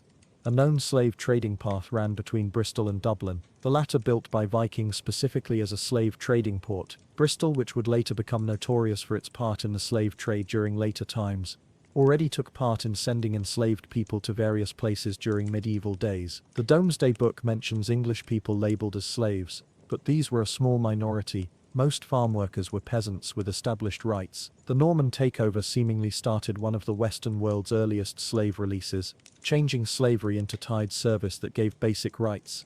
A lord faced punishment for killing or hurting his tied workers but could charge various fees and duties. For example, when a tied worker died, the lord could take his best animal as a death payment, a practice somewhat like inheritance taxes today. Lords could charge tied workers for marriage permission and possibly influence who they married and where they lived afterward. One especially unpopular requirement forced tied workers to use the lord's mill for grain grinding. While farm workers could grind grain at home, the lord's rule to use his miller's building made money for him, but caused much unhappiness among farm workers, as the miller often asked for too much payment. History records show a lord being fined 40 shillings, a big sum equal to thousands in today's money, for beating his tied worker. During this time, daily wages were about 1 penny, making 40 shillings worth months of work. The Magna Carta clearly stopped lords from bringing lowly workers, another term for tied workers, to money ruin, by forbidding taking their land or needed tools, a protection like modern bankruptcy laws that protect a person's way of making a living. The typical medieval farm worker lived in a manor with 2 or 3 villages. Families had small plots of land and answered to a single lord who controlled these communities. Arrangements varied. Some lords ruled fewer villages, others controlled many more. Tied workers typically worked 2 to 3 days each week for their lord doing required tasks, duty work, while free people generally paid rent in money, though sometimes offered work instead. Not everyone was part of the manor system. Big religious communities used working brothers, not official clergy but people doing physical jobs for religious places. Geographically, England was roughly split by a diagonal line running northwest to southeast. The upper right part, called the Danelaw, settled by northern European newcomers, followed different laws and customs. Interestingly, the Domesday Book lists relatively few tied workers in the Danelaw area, with most people called free people who paid rent. Northern areas like Northumberland had special tax systems based on owning horned animals, a leftover from earlier medieval traditions. In southern Kent, King Edward I, Longshanks or Hammer of the Scots, specifically declared all Kent people free, creating entirely different social setups across various regions. Some historical documents give extremely detailed accounts of medieval farm worker duties. The Black Book of Peterborough, 1125-1128, required each man to plough 4 acres for spring planting, work 3 days weekly, and provide 60 chickens and 640 eggs yearly. The Knights Templar, who really existed, regardless of later stories about holy cups and grand adventures, kept detailed records stating that workers must cut grass 4 days weekly until fields are cleared and hay moved, carry loads to Gloucester 20 miles from their religious place, or wherever the master wants, and move sheep pens twice yearly. These duties were written down very specifically with punishments for not following them. Notably, as the medieval period went on, religious groups increasingly preferred money payments over work services. This change likely showed the greater flexibility of money. Cash could be moved and used across different places as needed, unlike having people committed to specific farm tasks at set times. As a result, the medieval time saw a slow shift from required work services to money payments, even for those labeled as not free. Historical records show interesting social movement patterns. Some families first recorded as free later became not free, while others moved from not free to free status. It seems certain lands carried service duties, so people might accept lower social standing in exchange for better or bigger land holdings and vice versa. The situation was much more complex than simple groups suggest. Court records show people seeking legal proof of their status, with cases often depending on whether their father was free or not free. Things got more complicated when free people married not free partners, requiring courts to decide the resulting family's status. Social position mattered greatly to some people, though not everyone. From the 10th through 12th centuries, courts actively decided who counted as not free versus free. How was freedom or service established? One key test was terra ad furcum flagellum, Latin for land by fork and flay, which experts think asked whether people held land through required work services or through rent payments. Generally, those doing work services for lords were considered not free, while rent payers were called free. However, most people lived in mixed arrangements, paying some money and doing some tasks, requiring courts to judge degrees of freedom or service. Since legal cases were expensive, status decisions must have been very important. Reasons likely varied, perhaps social standing, perhaps money matters, or simply personal identity confirmation. With limited reading ability, many lacked papers proving their status, so forks and flails became important legal signs. How might a not-free person, lowly worker or tide worker gain freedom? Several paths existed. Most commonly they paid quit rent to their lord, who then declared them free. Technically, payment had to come through someone else, since tide workers supposedly didn't own property, but lords generally welcomed these payments. Some freedom announcements involved elaborate ceremonies with town mayors taking part, suggesting important social meaning. People sought freedom perhaps for social status or tax benefits. Another option, tide workers could escape to towns. The medieval saying, "town air sets men free," reflected the practice of running to urban areas and staying hidden for a year and a day. Lords often sent chasers to catch runaways, but growing towns frequently protected such people, knowing that new free people strengthened urban power and wealth. A third choice involved joining religious groups. Church members operated outside normal social groups, answering to church authorities and facing church courts rather than regular judgments. For particularly bad offenses, church punishments typically involved isolated monastery confinement rather than death. Finally, though less recorded in medieval writings, military service possibly offered a path to freedom. William Shakespeare's Henry V suggests this connection, with the king promising common soldiers who fight with him that they would improve their position regardless of how low their current status. While we don't have definite historical proof, this portrayal from Shakespeare writing closer to medieval times suggests that exceptional military service might indeed have provided a way from service to freedom. Pre-European California. Food systems, trading networks, and social structures. Early California landscapes featured towering mountains, dry areas, big waters, and long beaches with nice weather. These same features existed for native groups before Europeans showed up. The varied lands of California created amazing cultural variety. Around 100 different native groups lived there when Europeans first arrived. Interestingly, despite living in different settings across California, many groups mainly ate one food: acorns, which were plentiful because oak trees grew throughout the area. Some experts think old California was a perfect place where growing crops wasn't needed, but this view might be wrong. Though farming and clay pots weren't made, turning acorns into food took lots of work. Finding show fights were common among early Californians, shown by many hurt remains found. These groups had big populations led by smart chiefs and rich social systems. Many native markets used shell bits as money, with big trading routes covering long distances. Early California was likely far from the simple, easy life some thought. No proof exists of people before Clovis in California. Such proof might be underwater near shore areas where early folks walked or sailed. Clovis people are the first proven humans there, with few stone items found near shores. Most proof appears inland at scattered, rather small sites. Just two places show big Clovis time activity, near Lakes Borax and Tulare. Lake Borax is in northwest coastal California, with mountains, thick woods, and many rivers. The shores are rough with many cliffs and few beaches. Various Clovis pointed and special crescent-shaped tools have been found near Lake Borax. These crescent tools appear all over western North America, but especially in California, usually near water. Experts debate their use but think they were likely tied to wood handles for hunting birds. Possible Clovis-time human remains exist at the Moston site in northwest California, though their age is argued, with most experts saying they're about 6,300 years old. Lake Tulare, one of western North America's biggest freshwater bodies, sits in the San Joaquin Valley in the south-central valley. Several Clovis items have been found on its southwest shores, thought to have the most pointed tools in North America. The middle coast has low mountains, oak woods, and mixed shores. The south coast, including Far Islands, is mostly a big coastal plain, oak woods, and sandy beaches. Many Clovis-time spots appear along Middle and South California coasts and islands. The people likely used boats and ate seafoods including shells, fish, and sea animals.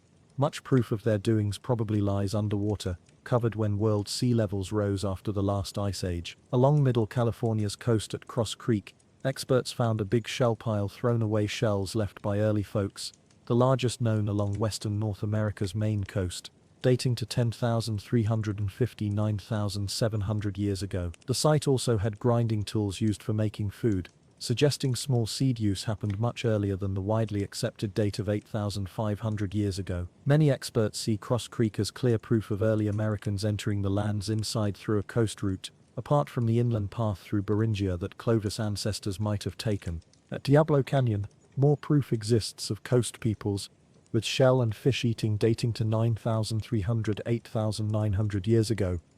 South of today's Santa Barbara, many sites show seafood use. Some of the most interesting spots exist on the North Channel Islands, as these folks needed pretty good boat know-how.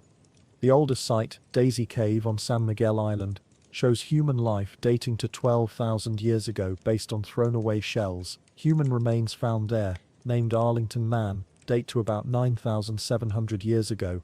Experts found proof of lots of fishing, with 18 different fish kinds caught, strongly suggesting boat use. Sandal bits and rope made from seagrass found on the island looked like those made by known native groups like the Chumash, backing ideas that Chumash ancestors lived in the area since at least the early Holocene time. The Eel Point site on San Clemente Island has a large shell pile dating to about 10,000 years ago. Notably, the oldest proof of boat building also appears at Eel Point, dating to about 8,000 years ago, along South California's coast below today's Los Angeles. Early human proof comes from the Harris site. Like items found throughout South California, belong to the Western Stemmed Way, as the Holocene time began around 11,700 years ago, with drier, warmer weather. Inside California saw Clovis culture change into the Western Stemmed Way. These stone tools have crescents, big stems and special points dating between 10,000 and 9,000 years ago. Toward the Pleistocene's end, many groups heavily used the many lakes once seen in western North America, using stemmed points and basing their food on swamp plants, fish, freshwater shells, and small game. Proof shows trips into the Colorado Desert for hunting and time-based plant gathering. By 8,500 years ago, the inside became drier, and many lakes vanished except for lasting bodies like Lake Tulare. California's east edge has the Sierra Nevada and Cascade mountain ranges. The Sierra Nevada is mostly rock with big foothills westward and steep slopes eastward. Most rain falls in the foothills and rivers flowing into the Central Valley. The Cascades, though shorter than the Sierra Nevada, have many nearby rivers also flowing into the Central Valley.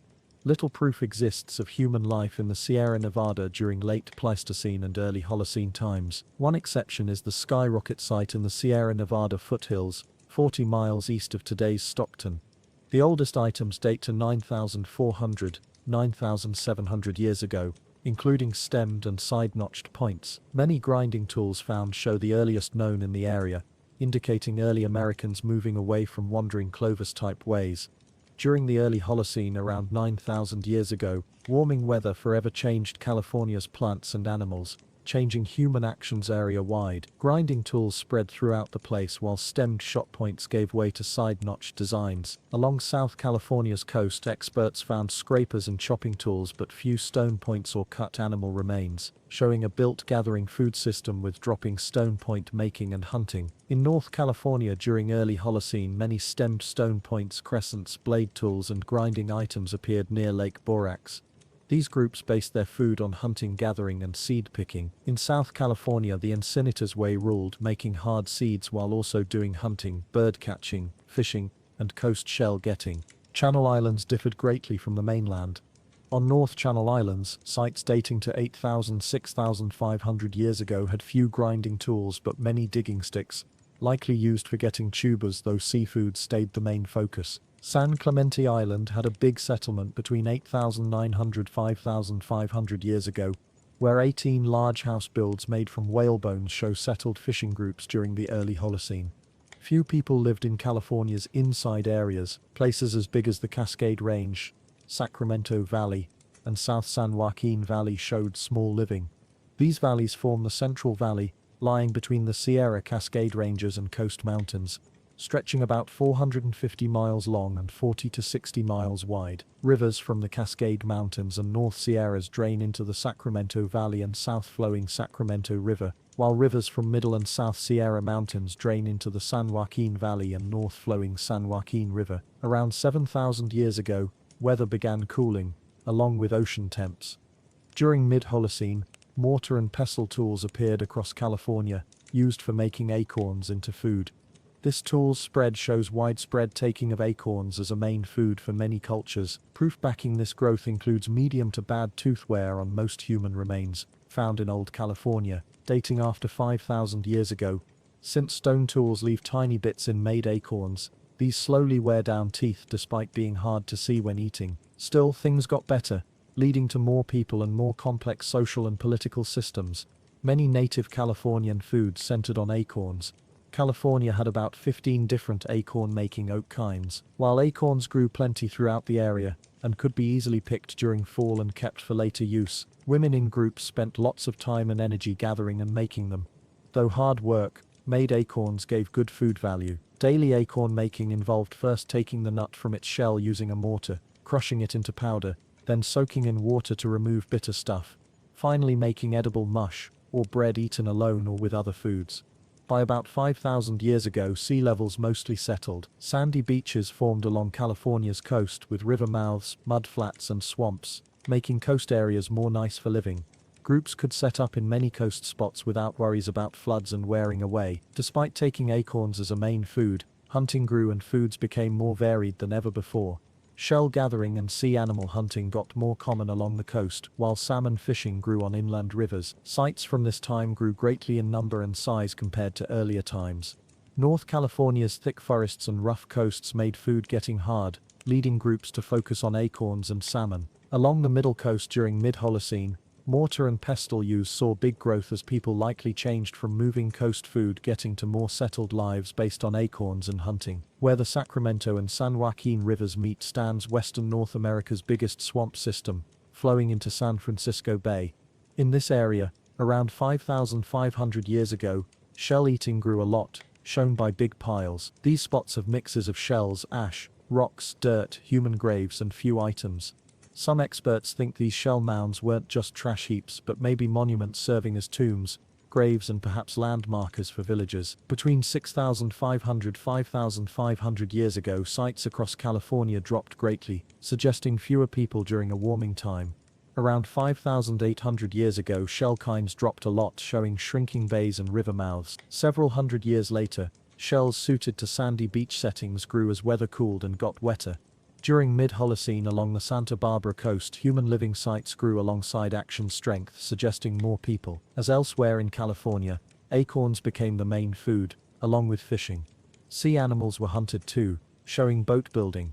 Near mid-Holocene's end, around 3,000 years ago, groups along the Santa Barbara coast grew more. Work special jobs grew, mostly about acorn and bread making, maybe adding to social richness. During mid-Holocene in the Sacramento Valley, human action grew a lot, mostly about acorn and salmon eating. By 5,000 years ago, mortars and pestles either showed up or grew. Around 2,500 years ago, Hokan groups lived in the North Sierra Nevada foothills, while Pinutian groups spread into the valley, making big villages. Well-kept grave habits show 85% of graves having items, with men often buried in different areas in deep graves filled with things.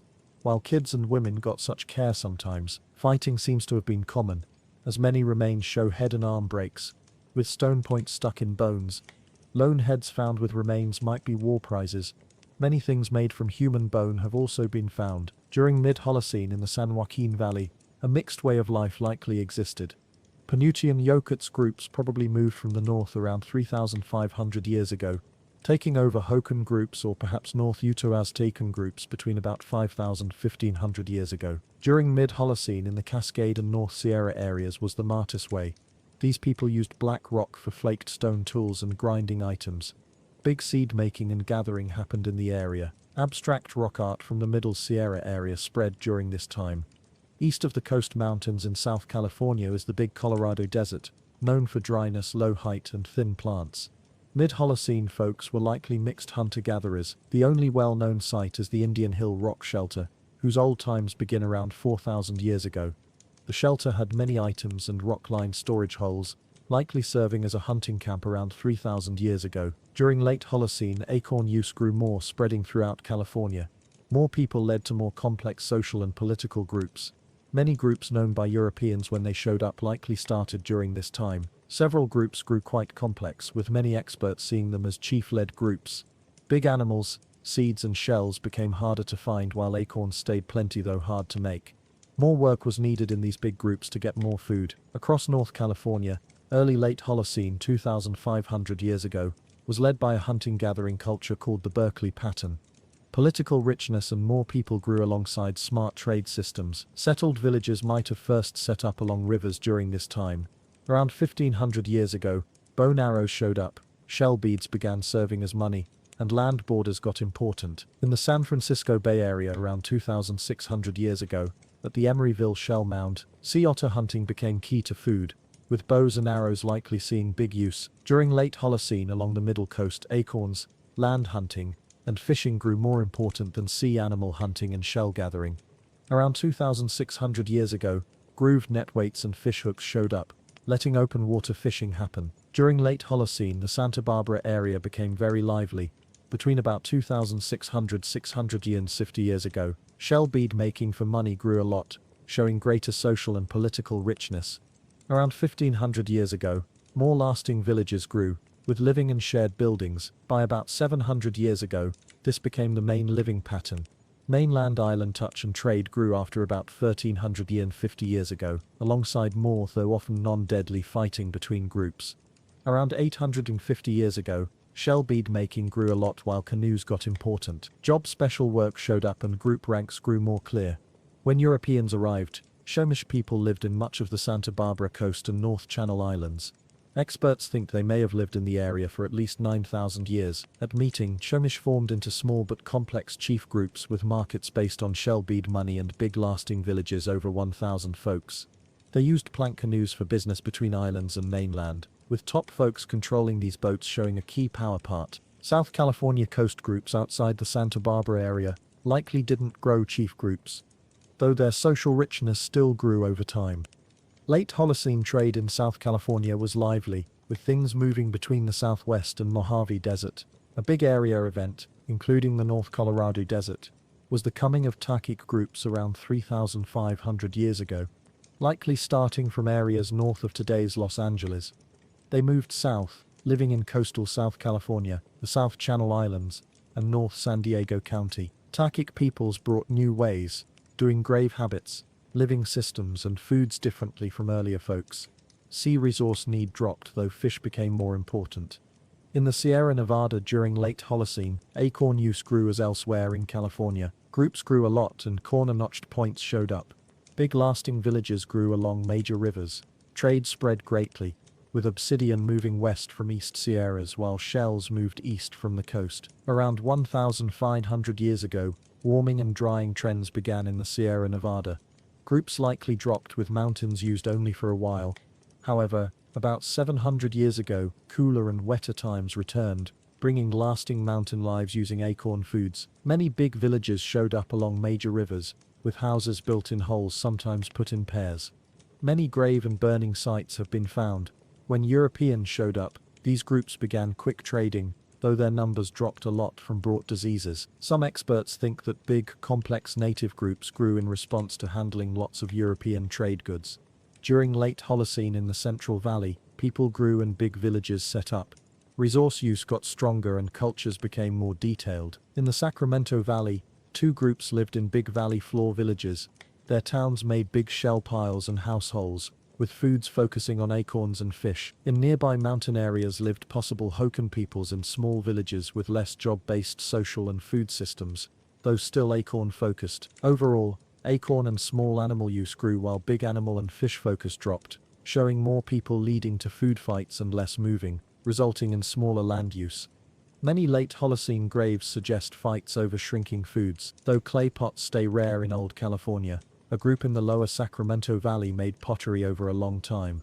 Their work appears at several sites called the Consimnus Brownware Way by experts. Many big villages set up throughout the valley had detailed events and complex trade-run markets. Shell bead money got use and social and political richness grew. Sadly, these growths stopped shortly after European touch and following diseases. Around 1,500 years ago, the Colorado Desert's people grew. Starting about 1,300 years ago, farming groups along the Colorado River began changing desert groups. After about 1,000 years ago, several culture parts including pottery, small three-sided points, and burning habits showed up in the Colorado Desert, either through culture spread or moving.